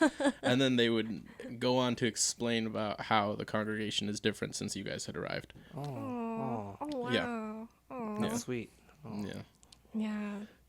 Yeah. So it was very cool. Sorry. Oh, no, I was just saying, and yeah, like with our book, that's kind of, but with our book is kind of like focused on marriage and relationships. Yes. So man, we love watching people like date. I'm always trying to set people up. Like I'm like, dude, like we have a lot of single guy friends, okay? And they're like, dude, I'm looking for a wifey. I'm like, tell me now, tell me what kind of girl, like this, that, tell Give me the your- checklist. Give me the checklist. And one thing I tell people is, you know, some people say don't have high standards, but I'm like, no, You should have high standards. have high standards because you are so worthy of love. Don't sell yourself short. And I think that's something that I might have done in the past. Just, oh, this is all that I can get. But with Barnabas, I almost didn't think he was real. Talking with him, I was like, this guy, there has to be something wrong with him. So I remember just like back in the email, okay, Yeah. I would like have all these like skeptical questions like, That's hey, so funny. what do you think about this? And like I'm like testing him in my mind, I'm and I'm on trying, this yeah, one. I'm like, dude, he has So to be funny. something wrong, because that's all that I see. And everything that he's hilarious. responded, everything, I'm like, I can't find anything, like I can't find any red flags about this guy. That essentially, like funny. red flags. I had the same exact Yeah. thought about meeting him. I can't find a single red flag. And I'm like, I'm worried now because what if this is the one? Yeah. And sometimes that thought was kind of frightening. And actually, I shared this in the book, but I just wanted to kind of echo it. I actually had a moment when Barnabas and I were corresponding. He sent me a video for the first time of him talking. And it's crazy. I normally don't say this, but as he was talking and sharing, I just remember like hearing or sensing God's voice. And I normally wouldn't say this, but just saying, that's your husband. That's your husband 4 times. So I think earlier in this podcast, you asked, how did you know that that was a one? And how are you so confident? For me, it was hearing the voice of God telling me that's your husband. And because when I heard that, I was like, this is not of myself. This is not of myself because I don't know this guy. Like, I'm a little sketched out. I'm not too serious about anything right now. And I'm not You're even just kinda looking to testing the date. Yeah, I'm waters. not even looking to date. Yeah. But I heard the voice of God, that's your husband. And the moment I heard that, I'm like, Lord, is this you? Are you speaking to me about this man that I have not a single clue about? Just, he was wearing, anyways, I don't know what you were wearing that Just video. describing the video. I was like, you're like wearing like this vest. And I was like, Cute. is this the guy? I don't know. I was a little worried, but I said, God, if this is you speaking to me, help me to follow you and to listen. And if this actually happens and if this is you, then once it all happens, I can tell everyone. So I didn't tell a single soul, like Wow. no one, until once Barnabas proposed. I was like, before we even met, God told me that you would be my husband. And on our wedding day, I told everyone, guys, the reason I knew was God told me. He literally spoke about Barnabas. And again, we haven't even met in person. So who knows? I could have been like a serial killer, or That's nuts. He could have been a serial killer. you could have been He one. could have. And you should tell him, like, when you're flying to Hawaii, you were a little worried at first. Well, actually, before that, again, this is also echoed in our book, but I just have to share it because since she shared her part. So, like, the whole dating marriage thing was always on my mind. I was always seeking a potential partner. Yeah, just really desperate, if I may. Yes. Same. Yeah. When you look, you don't find it. Right. And this one Sunday after church, I was just lying on my bed, and I was having this crisis. Like, nothing bad was happening. Like, everything was fine, just like normal school, life. I think we were playing soccer. That was great. It was great. Yeah, we'd love to play again. We'll play again. Yeah. You got the itch for me. That's a side note. You put me back in the itch. Yeah. So yeah, we'll play again. There's a team in the works. There's a team in the works. So Sounds good. I'll let you know. But yeah, anyways, back to Right. what you're saying. So I was just really just on my bed, just crying out loud in my head before God. And I was like, Lord, like, I really think you have someone for me, but who on earth is that person? Where are they? Who? Yeah. Where? And by that point, we weren't even emailing each other. Yeah. We can't. She actually cut me off. True. I'm not the bad That's guy actually anymore. true. I cut him off first before he cut me off. Yeah, it's payback. It's Payback. just. Oh no. Oh, that's hilarious. Yeah, but I just really felt this desire to go find her, just send her an email. So I did, and that was what restarted our conversation. Yeah. And that was one of the clear moments where I felt like, hey, maybe this is really God nudging me to contact her, which I did. And so a lot of these like small moments really contributed to why, like, I think ever since we met, we were really confident. We were all in. We knew we were meant to be. Pretty much. Yeah. And man, like, you always hear, but yeah, we were already in the talks about what marriage would look like. And again, like, the first time we ever met in person, we were already dating. The second time we met in real life, we got engaged out in Hong Kong. Third time we ever met at the altar. Which is wild. Yeah. You guys had your first kiss on the altar. Yes, we had our first kiss. Right. And that was on the cheek too. What, for real? Yes, that wasn't What? even like, it's not even That on I the didn't lips, know. guys. It was on the Wow. cheek. Yep. Yeah. Wow. Barnabas, would you share about who set that up? Who set the system up? It was me. Yeah. Yeah. Allie, do you want to share more? Oh, yeah. So, Barnabas, when I met Barnabas, he was like, hey, no kissing. If we kiss, I want it to be at the altar. Cute. And I was like, dude, I've never met, I don't think I've met a guy that's like, let's kiss at the altar. And I'm like, okay, like, I'm totally down for that. And I just respected his boundary because that was a boundary that he set. And yeah, I think that was that was like his own conviction. I was like, I'm just going to follow through with that.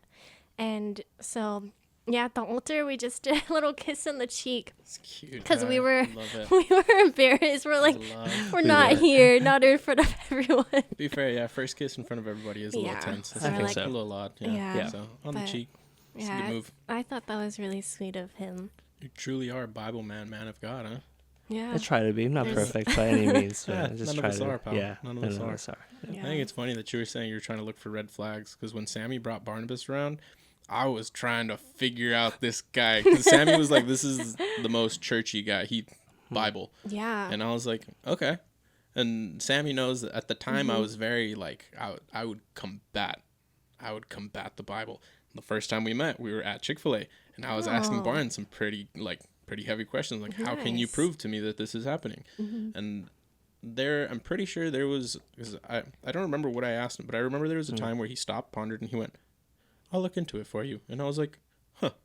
That was just my thought. I was like, interesting. He wasn't like, "No, fuck you, you're wrong. That's a lie." He's was like, just bye, get I'll out. check this for you, and then we'll see. And then the next time I saw you, like I had forgot, and he goes, "Hey, you remember you asked me this? Well, I was reading my Bible and I came across this, and I was like, what the fuck, dude?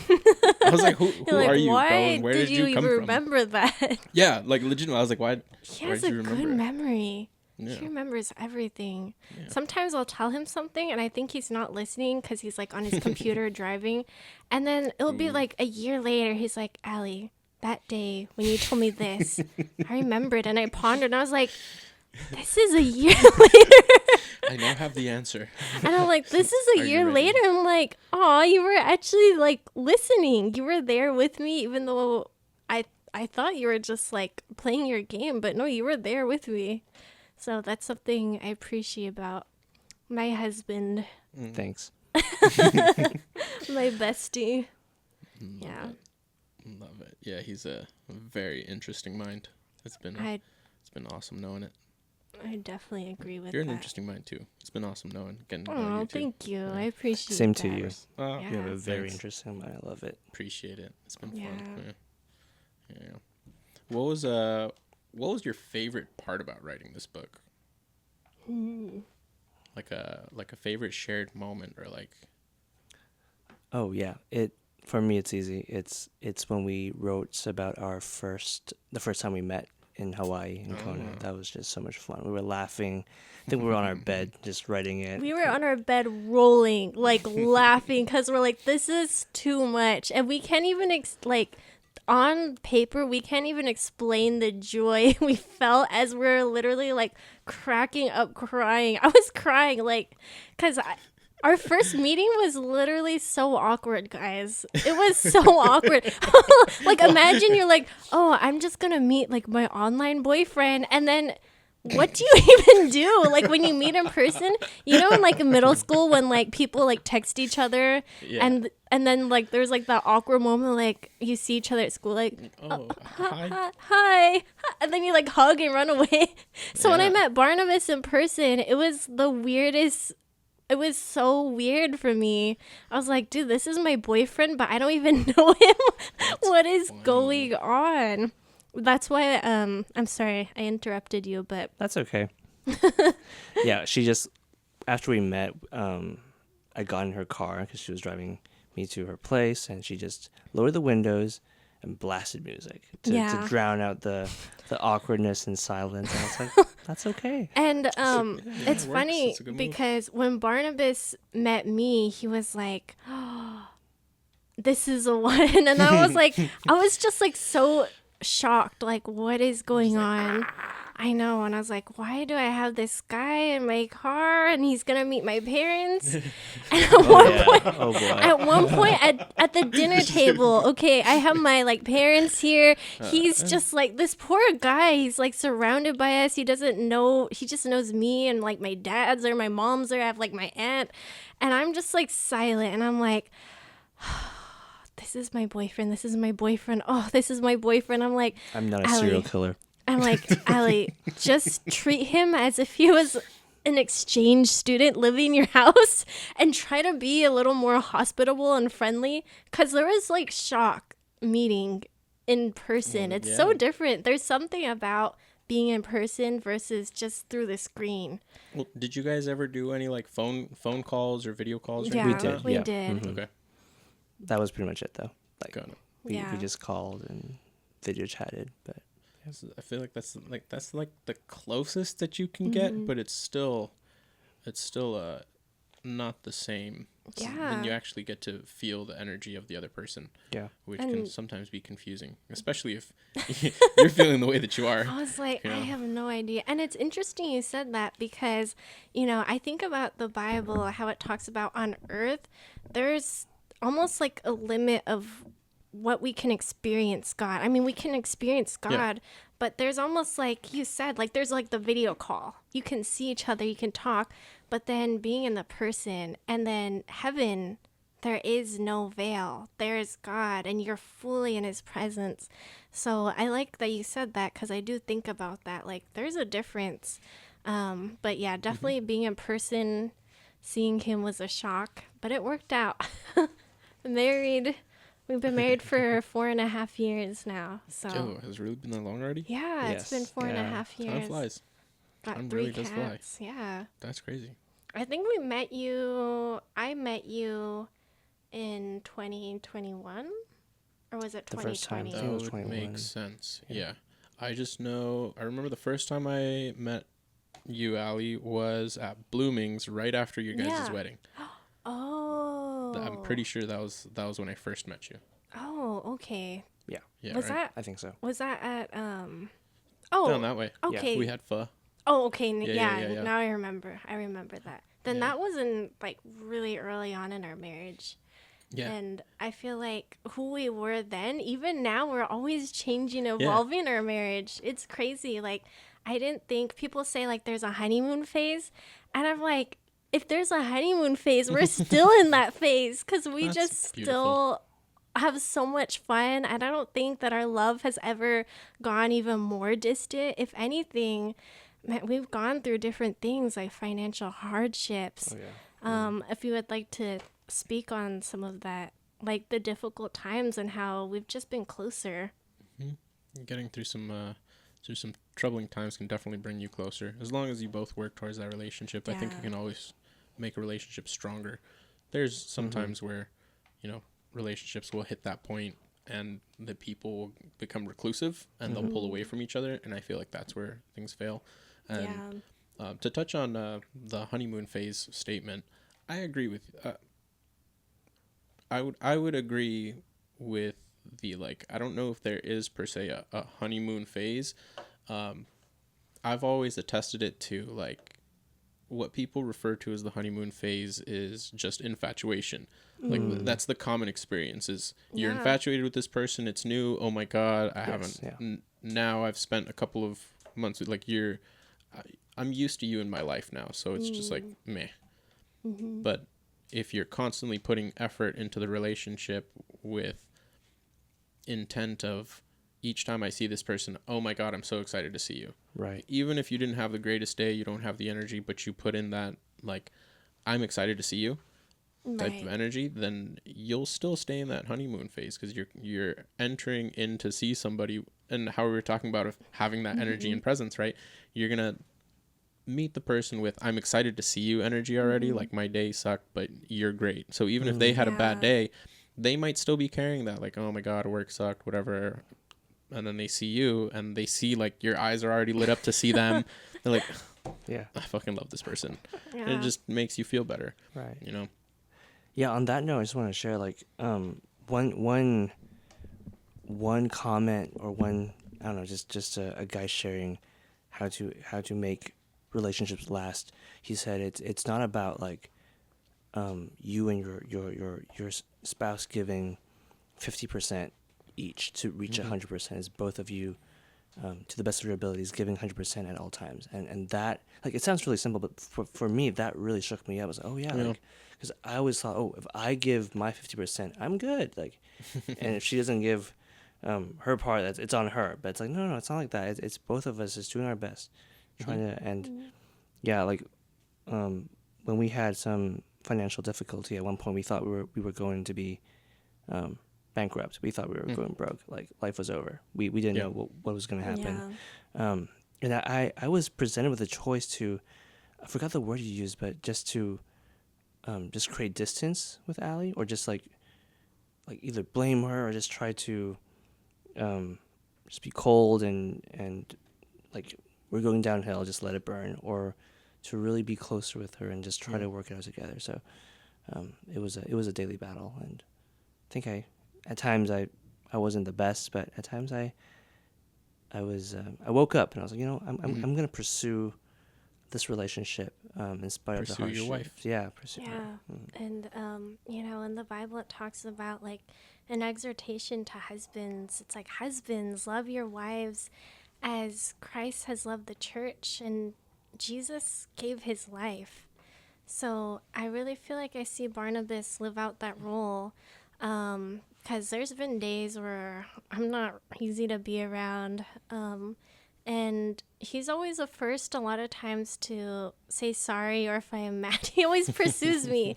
And I'm like, this guy's so kind and gracious to me. Like, I know I'm in the wrong and I'm like being salty and like, like my little pal. And he just comes and like, Allie, in like the sweetest way. I don't mean to embarrass you, in the sweetest way. And he's like, let's talk about this.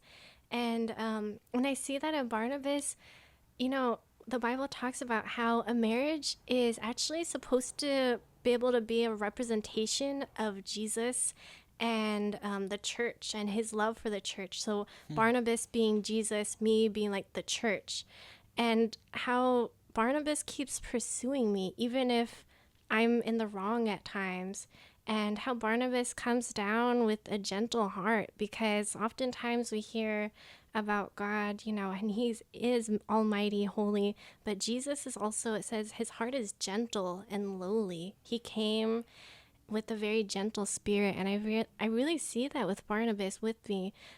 He has every right to be angry at me. He would have many times, to many people, every right to be like, Allie, come on, like, just get it together. But no, he comes in, he's like, Allie. And I'm just like, oh, and every time I can't resist, I'm like, oh, I'm sorry. I'm sorry. And we reconcile. Yeah. And but I just appreciate that about him. And this isn't a popular opinion, like get canceled, but for me, cancel. But for me, like as a woman, as a wife, I believe in the Bible where it says for wives to respect their husbands and to honor them and to even like submit. And I know some people might think like, oh, like Barnabas isn't a king, a tyrant, like you do this, you do that. And I'm like, oh, yes, sir. Yes, sir. But no, like I listen to him. He tells me something, like even like with the book, he's like, Allie, you want to do this? I'm like, I'm down. Let's do it together. My role as a wife is when he has to make the hard decisions, we talk it out, but I let him lead. And I trust him with my whole heart. That's why I'm like, why would I not want to listen to him? Because I trust him and he has my heart. So if oftentimes he has to make the hard calls, and sometimes we might not agree on it. Like we're like, oh, should we do this, that? And I'm like, you know what? At the end of the day, Barnabas, I'm going to let you lead and I'm just going to follow there. And every time that I've listened to Barnabas, so thankful. Oh, if we did it my way, would have been so bad. I'm like, he knew. He was like calculating things and like planning. And so I feel like for myself as a wifey, that's kind of like my role. Yeah. Is to be his helper. Yeah. his supportive bestie, girly. And if I mess up, I bear the responsibility. So hey, Yeah, 'Cause it's- yeah. There's End a of the day, it will fall on you. responsibility yeah. So and an accountability there. But I like that you brought that up though, because when I had first asked you guys and Barnabas said that he kind of decided, he was like, hey, we're going to write this book and you're going to write it with me. And you were like, yep, sounds good. And I'll do it. In my mind, that was the first thing that I thought. And I was like, that's kind of like what every guy would hope that their wife would be, is just supportive and will follow the lead. yeah. Submissive, I feel nowadays takes a negative connotation. yeah, Exactly how you said. They think about it as like a king, a tyrant, do what I say. But that's not necessarily the case, exactly how you explained. It's kind of how we submit to God. Like whatever you've chosen for us, I will follow, and I will do, because I believe that you have the best plan for us. It seems like you've brought that thought into the relationship. Yeah. And that's beautiful. Yeah, and that's definitely, I know that's very like a hot topic these days, and I'm not ashamed to admit like that is my view in our marriage, is that I'm a helper. I'm here to lead and follow and be a support, because like I know what he goes through, and he really is a provider in our family. Like he works full time, and I'm like, why would I not want to support him and help him out? Don't want to like come home and have like this Have like that attitude fight, right? or Yeah. like I don't know, that would be stressful for him. That would be stressful for me too. You don't want to create like a stressful home Yeah. environment, Yeah, and then the yeah. cats are stressed. You go, Oh, So don't biting do that's me. that's when cats dude, start you attacking don't you. you don't huh? want the Yeah, cats I stressed see, I out. see. You don't want an unpeaceful home. Yeah. I want to come home where he can just like, this is his safe space. Mm-hmm. There's not gonna be any like crazy, I don't know, fighting and the cats, and he can just come home and relax. That's awesome. We have a safe space. That's awesome. Super cool. So, I have another question regarding the book. So I know in the book you guys came up with a checklist on how to like vet your partner. Yeah. What was the process and thought behind that? How'd you get to those checkpoints? Let me see if I can find this real quick while you guys chapter 2. Yeah, Barnabas, this is you. It is me. He created that, by the way. Actually, yeah, I created it for myself initially. Did you? Because in college at Biola, I was just like, I'm puzzled. I'm lost. I don't know what I'm looking for. How do I? And I've had people who say like it's not. They have somewhat pushed back, saying like it's putting people in a box, literally. So it's kind of like putting I a know, value like, to them. this is a checkbox. Yeah, it's And literally. Yeah. I remember I read it and I was like, oh, it says, here's the worksheet. More explanation will follow. Category: relationship with God, personality and character, That's a big background one. related factors, confidence, and peace in the spirit or God's approval. Description: 2 points if most requirements are met, 4 or more. 1 point if half the requirements are met. 0 points if the requirements are not met. Oh. Yeah, very specific. Good. Like a method. It is very good, yes. And it's on here in a way that if you wanted to, you could either take a picture or photocopy it and fill it out for yourself. Yeah, I was like Yes. genuinely surprised when I came to this. I was like, oh, homeboy really put Yes, like a worksheet it's true. checklist in here if you wanted to like, pen and paper it. I was like, wow. Yes. So what was the method? The method of the madness there. What was going on in your mind where you're like, I need a piece of paper that tells me this chick is gonna be perfect? Yeah, I think it comes down to the fact that it's so easy to be emotionally drawn to somebody, and hey, like love is an emotion. Like we can't. It's not just it's like chemicals flowing through the yeah, brain. it is. Yeah. It is emotional. But I saw myself. I didn't want to be completely propulsed by my emotions. Because I feel deeply attracted to this person, I'm all in. Because then what if I'm like tomorrow there's this other girl I'm also attracted to her.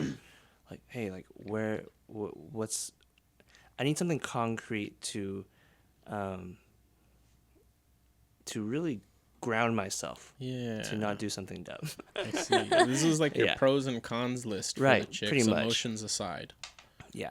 Very interesting. Yeah. I That never was thought pretty about the that. starting point.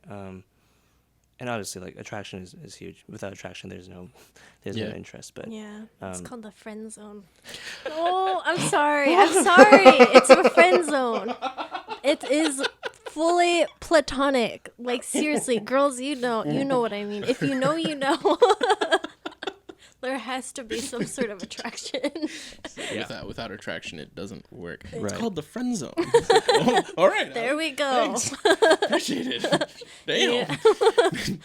Straight facts. I know. She don't beat around no bushes, No. huh? She's She's straight to the point. savage. I love it. Yeah, I know. I heard you don't say hi to people sometimes. Yeah, So, sometimes I'm like, not today. I'm like, not in the mood for this.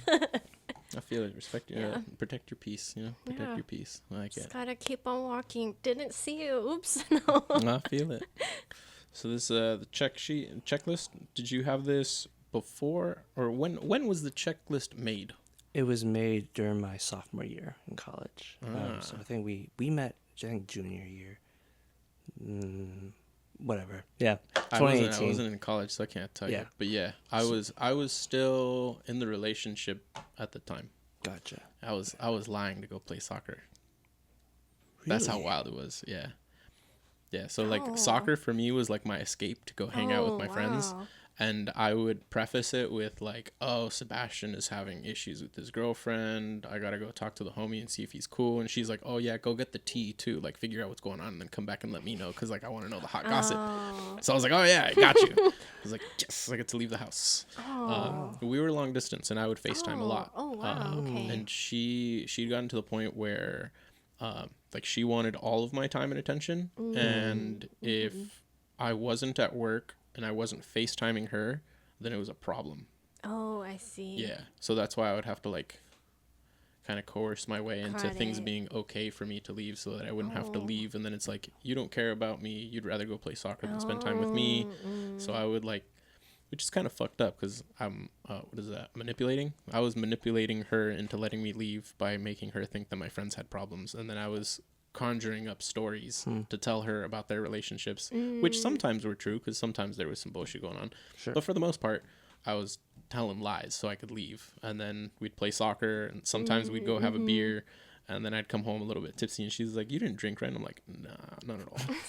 It reminds me of those memes. It's like what the girls think the boys are doing. And it's like these images of like cheating and then like what the boys are actually doing. And it's Gaming. something completely obnoxious. Pretending to be animals. Like Throwing they're rocks in the literally river. being obnoxious or just being guys. Yeah, just being guys, Just which people having don't fun. get. Yeah, that's also something that has gotten a negative connotation. We're just being guys. Just gotta have fun. It doesn't mean we're out there groping women, by the Yeah. way. No, It definitely means we're not. probably fighting each other. Probably wrestling Or- a yeah, bear Yeah. up in the mountains. We found something that made a funny noise. It's unique to Yes, guys. yes. I really Yeah, and I think so. don't Yeah. get it. Sometimes I'm around him and his friends. I'm like, I'm not understanding this, It's and the I girl brain. don't think I will. Cause Yeah. why? This isn't even funny, and they're like, they think it's like the funniest Hollering. thing.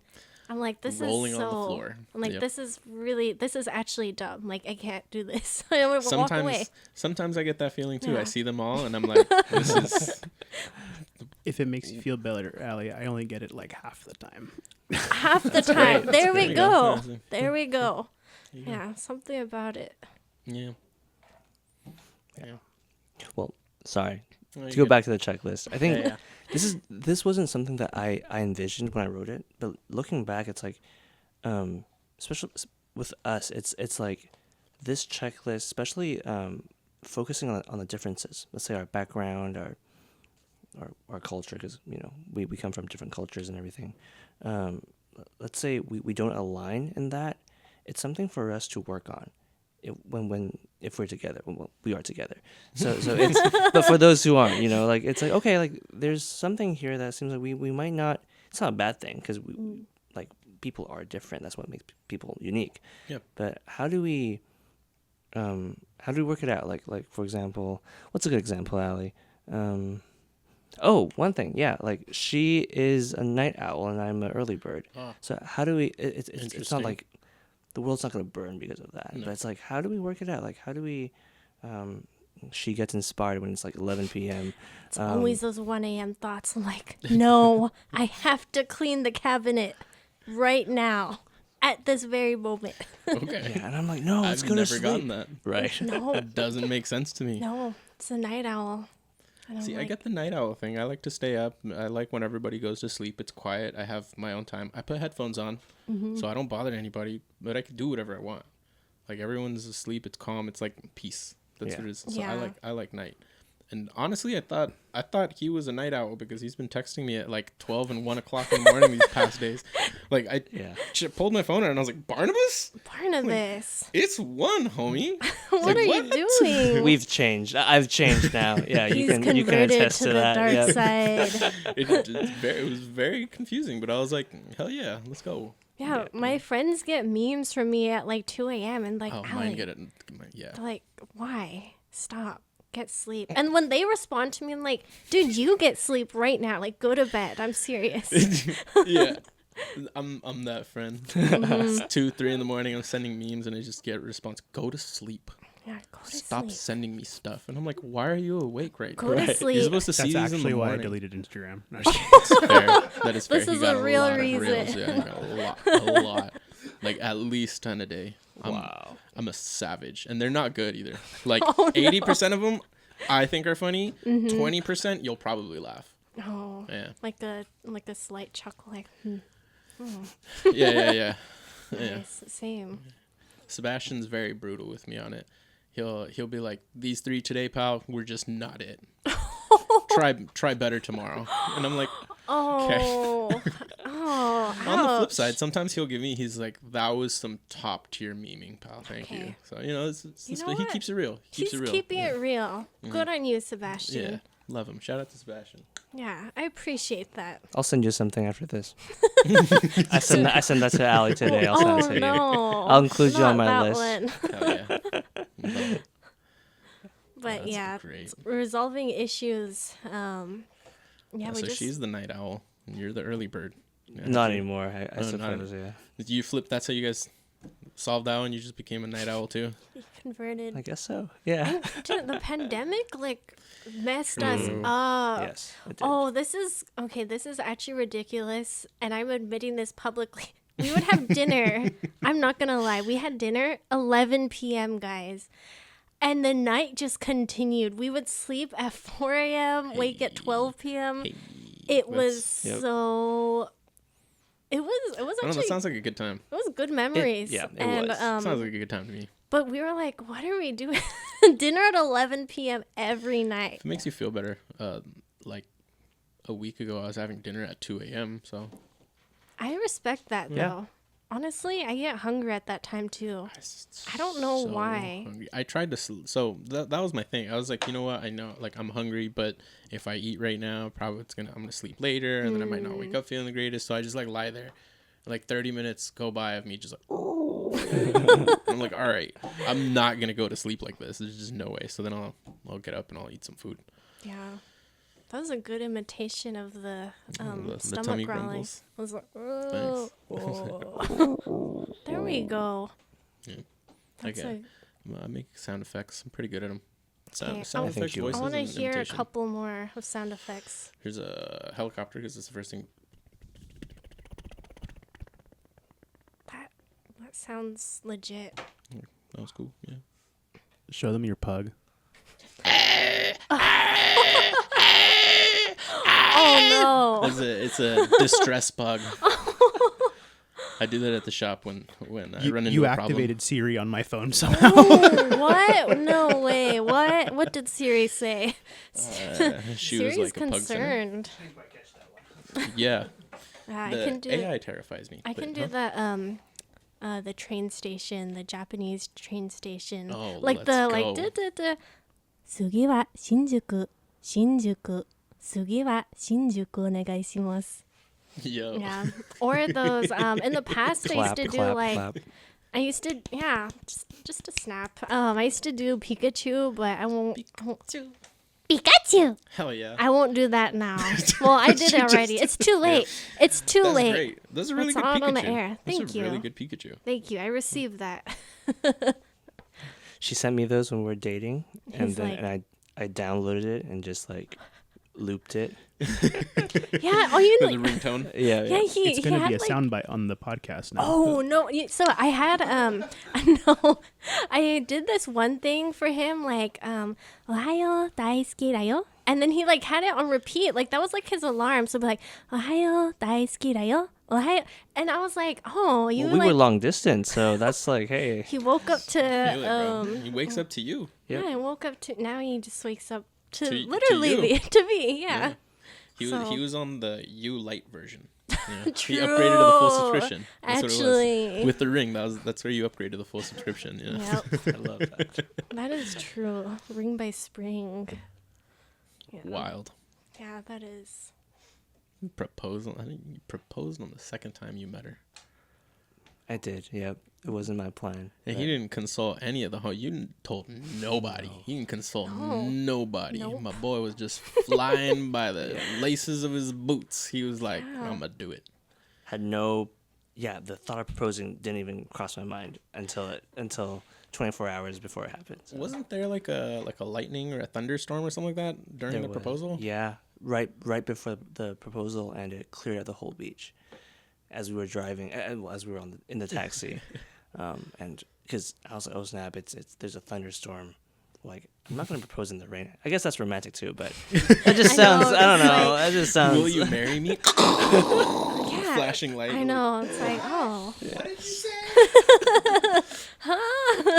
You know what Barnabas said minutes before? Okay, I thought he was breaking up with me. Like his proposal speech, he's like, Allie, this is the last day we're going to be dating. I was like, are you breaking up? He's like, because, Ching, will you marry me? He like gets down on his knee and I was like, yes, yeah, what?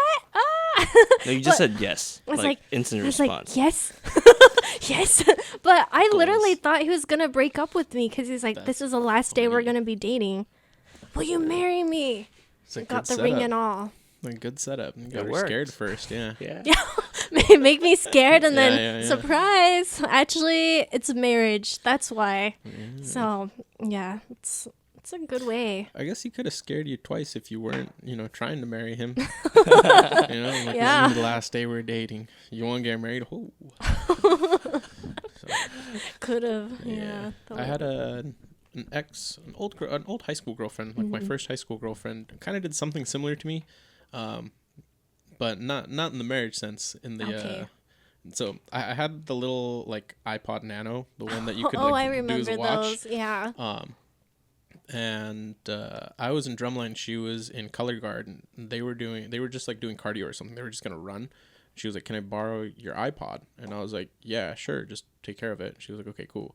She took it, and then I'm coming back from practice, and she's just like standing in front of the door, like really sad. And I'm like, "Hey, what's up?" And she goes, "We need to talk." And I was like, "Okay, you're probably breaking." Anytime I've heard "we need to talk," Yup. I'm getting broken up with. Usually. And she was like, "I hope you don't get mad at me. I'm Oh, no. really sorry. I really like you, but I broke your iPod." Oh. And I was like, "Oh, that's what we needed to talk about?" And she was like, "Yeah, I'm really sorry. Oh. I cracked the screen on it. I hope you don't hate me." And I was like, "No, do you still need it?" She was like, "What? You're not mad?" I was like, "No, like I'll change the screen. I don't care. I thought you were breaking up with me. Why'd you bring it up that I way? know. It's like Why'd you say surprise. it like that?" Yeah. Yeah. Oh. It's a good move though. It makes anything else that's following up is like nothing compared to that. So Oh yeah, the it's a we good need setup to for a talk. yes. Yeah. And honestly, any we need to talk. Like Yeah, you're like, "Oh, Yeah. what do we need to talk about?" I'm like, what did I do? Oh, I remember when I worked at my old job. Whenever there was like, Allie, we're gonna have a touch base meeting. I was like, oh, what did I do again? Why am I like this? And usually it's just like, oh, Allie, like, I was like, why am I so awful? Like, what did I do again? Did I delete accounts? I don't know. But usually just be something really chill, like, can you do this and this and that? I'm like, oh yeah, for sure, Not a problem. not a problem. But yeah, Why you those gotta bring it we up need that to way? talk. Gets really serious. I'm like, please, no, not today, Yeah. not today, please. God. But I don't know. I know. Why? The Office, Michael. Why? Yeah. I feel it. Yeah.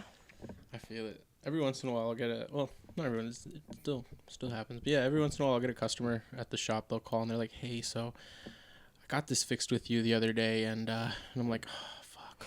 What's wrong with it? What am I gonna have to deal with right now?" Yeah. "It's really great. Everything you guys did was great, but I have this other device that I need you to fix." And I'm like, "Why do you bring it up Why like do you? that? Yeah. Don't Why open do you like that. do it like that? You Like, don't gotta open with trying like." to give me a heart attack Yeah. out here. I was ready to like deal with somebody being angry and get yelled at for like 5 minutes. It's like there's better ways to tell people you're happy. you know, you don't have to terrify me. I know. But thanks for letting me know I'm awake. Why do I feel like you've done that to me before? I like doing that to you. You're like, Allie. I know his disappointment tones. So sometimes if he has that like, Allie, I'm like, oh no.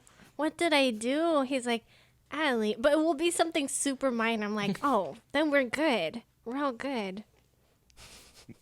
Yes. We are. We are, yeah. It's all good. That's great. So, yeah. That's great. You guys genuinely love you as a couple. Oh, Oh, Super thank cute. you. I love the way you guys are with each other. I love what you guys are doing on this earth and for the people around you, trying to help everybody move in a better way, bring them closer to God, which I, like you, do believe it's missing in society nowadays. Mm-hmm. Now, we're coming up to the end of our time here. Yeah. I don't want to keep you guys too late. It's been awesome chatting. I have one last question for each of you. It's not book related. Okay. So, during your period of time on this beautiful earth, what is something that you have learned that has helped you live a better life? Ladies first. Lady Ladies. first. Where's the ladies at? I'm just kidding. Dude, he always popcorns me. Like, it doesn't matter where we are. That He's was a like, selfish move from he's him. like, He was "Let like, me I need think." more time. he's like, oh, Allie. And I'm like, oh.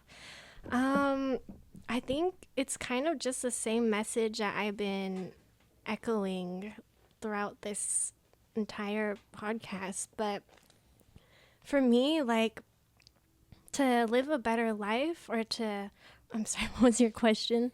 During your period of time on this earth, what's something that you've learned that's helped you live a better life? Oh, yeah. Okay. Something that I've learned that has just been the most turning point in my life has been the gospel of Jesus, that God sent his son, fully God, fully human, and that Jesus on this earth, he came and he was just like flesh, like any of us. And he's went through mockery, and this is God. Like, he's went through mockery. He's gone through just horrible things. He came as a servant. He could have been born as a king and already, adoration, but no, he came and born as a servant. Someone, it says in Isaiah, he was despised, ridiculed. He wasn't even attractive in appearance, it says. And I look at that and I'm like, that is so interesting, because I feel like in this point of where we are in this life, everything is about trying to, we mentioned social media. You want to present yourself in a very persuasive, good, you want a good image, a good face. But Jesus didn't do any of that. He came completely lowly. And then, even then, he gathered his 12 disciples, but even then he knew that one, Judas, would betray him. And he, even before knowing all that, he still had him with him.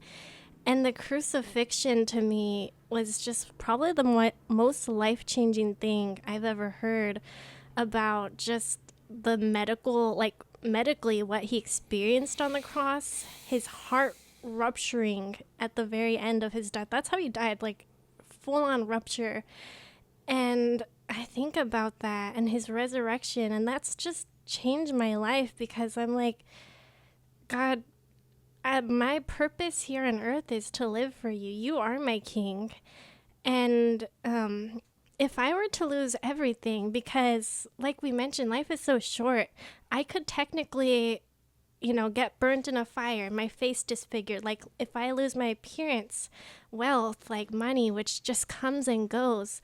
If I were to even lose Barnabas, my husband, the love of my life, God, all of that I can set aside because I have you, Jesus. And everything in this world is constantly changing.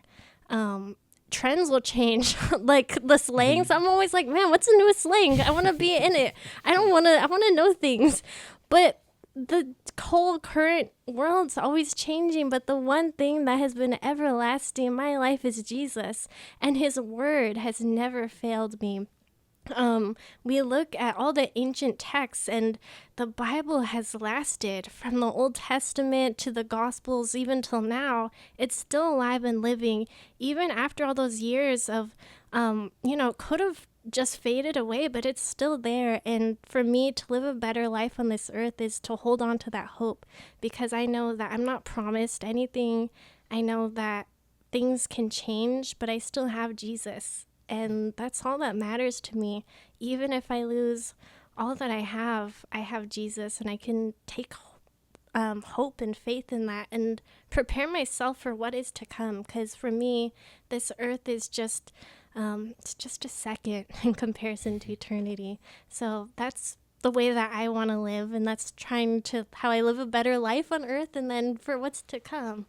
I think I've given you enough time, Barnabas, to think he's Yes. like in the thinking man pose. Yeah. Well, that was But- great. Yeah, so that's all. That was great. Very Having faith. long, but that's me. Yeah, I think I'll build on that, and I'll say like it's for me like as a believer, as a Christian, a child of God. The foundations obviously is my personal relationship with God. Like that. That's what matters ultimately to me. Because it's I have this divine connection with God, and that fuels me. And on top of that, what I would say my answer, it's really it's purpose. It's because I have a divine connection with God. I find a greater purpose, and that purpose, ultimately, it is to honor Him. It is to submit to Him, to glorify Him. But I think God also, in doing that, He also gives us specific assignments. Like it could be career, it could be relationships, it could be like service.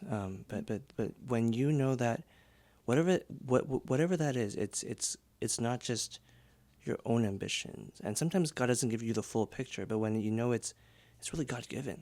Like for me, for us currently, one of our heart's desires, aside from marriage, was to serve together in church, and we it didn't happen at first, but God's really blessed us to do that together. Like it's just when we go to work, it's not just work. It's just this is where God wants us to be, and it's just so beautiful. We love it. It's really a dream job because. Yeah, I bug him all the time. I like write these little love notes, and I like tease him at work. Yeah, there's a exercise ball that she sits on. She tries to balance it at In work. the church office, And I'm like, don't do that, Allie. We're at church. Like, and I'm like Allie. out there like trying to balance. I'm like, oh, I'm falling back. He's like, stop. I'm like, Yeah. Barnabas. Anyway, so yeah, my bad. No, you're There's good. just a fulfillment and a satisfaction. I think it's just like you just know you're in the right place. And just like wow, I it's not about feeling good, but I feel at peace because this is where I'm called to be, and if this is where God calls me to be, I'm happy. It gives me more. It motivates me to really be the best that I can as a human being, as a Christian, but also to other people. I want to do the best here to serve God and love people and just make every encounter a touch of heaven. So yeah. Love that. Love it. Love what you guys are doing. Love where you guys' heads are. Appreciate you coming out and taking the time. Our Best Life Before the Best Life on Amazon. Yes. Go get your copy. Check it out. It Great is book. there. Hold it up. Oh.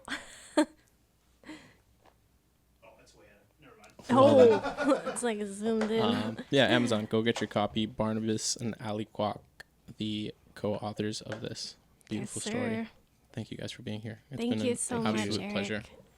Yeah, Appreciate we it. really appreciate you having us. Likewise. We'll do it again. It'll be fun. Would love to. We love that. Thanks, guys. Thank Good you. night, everybody. Good night. Good night.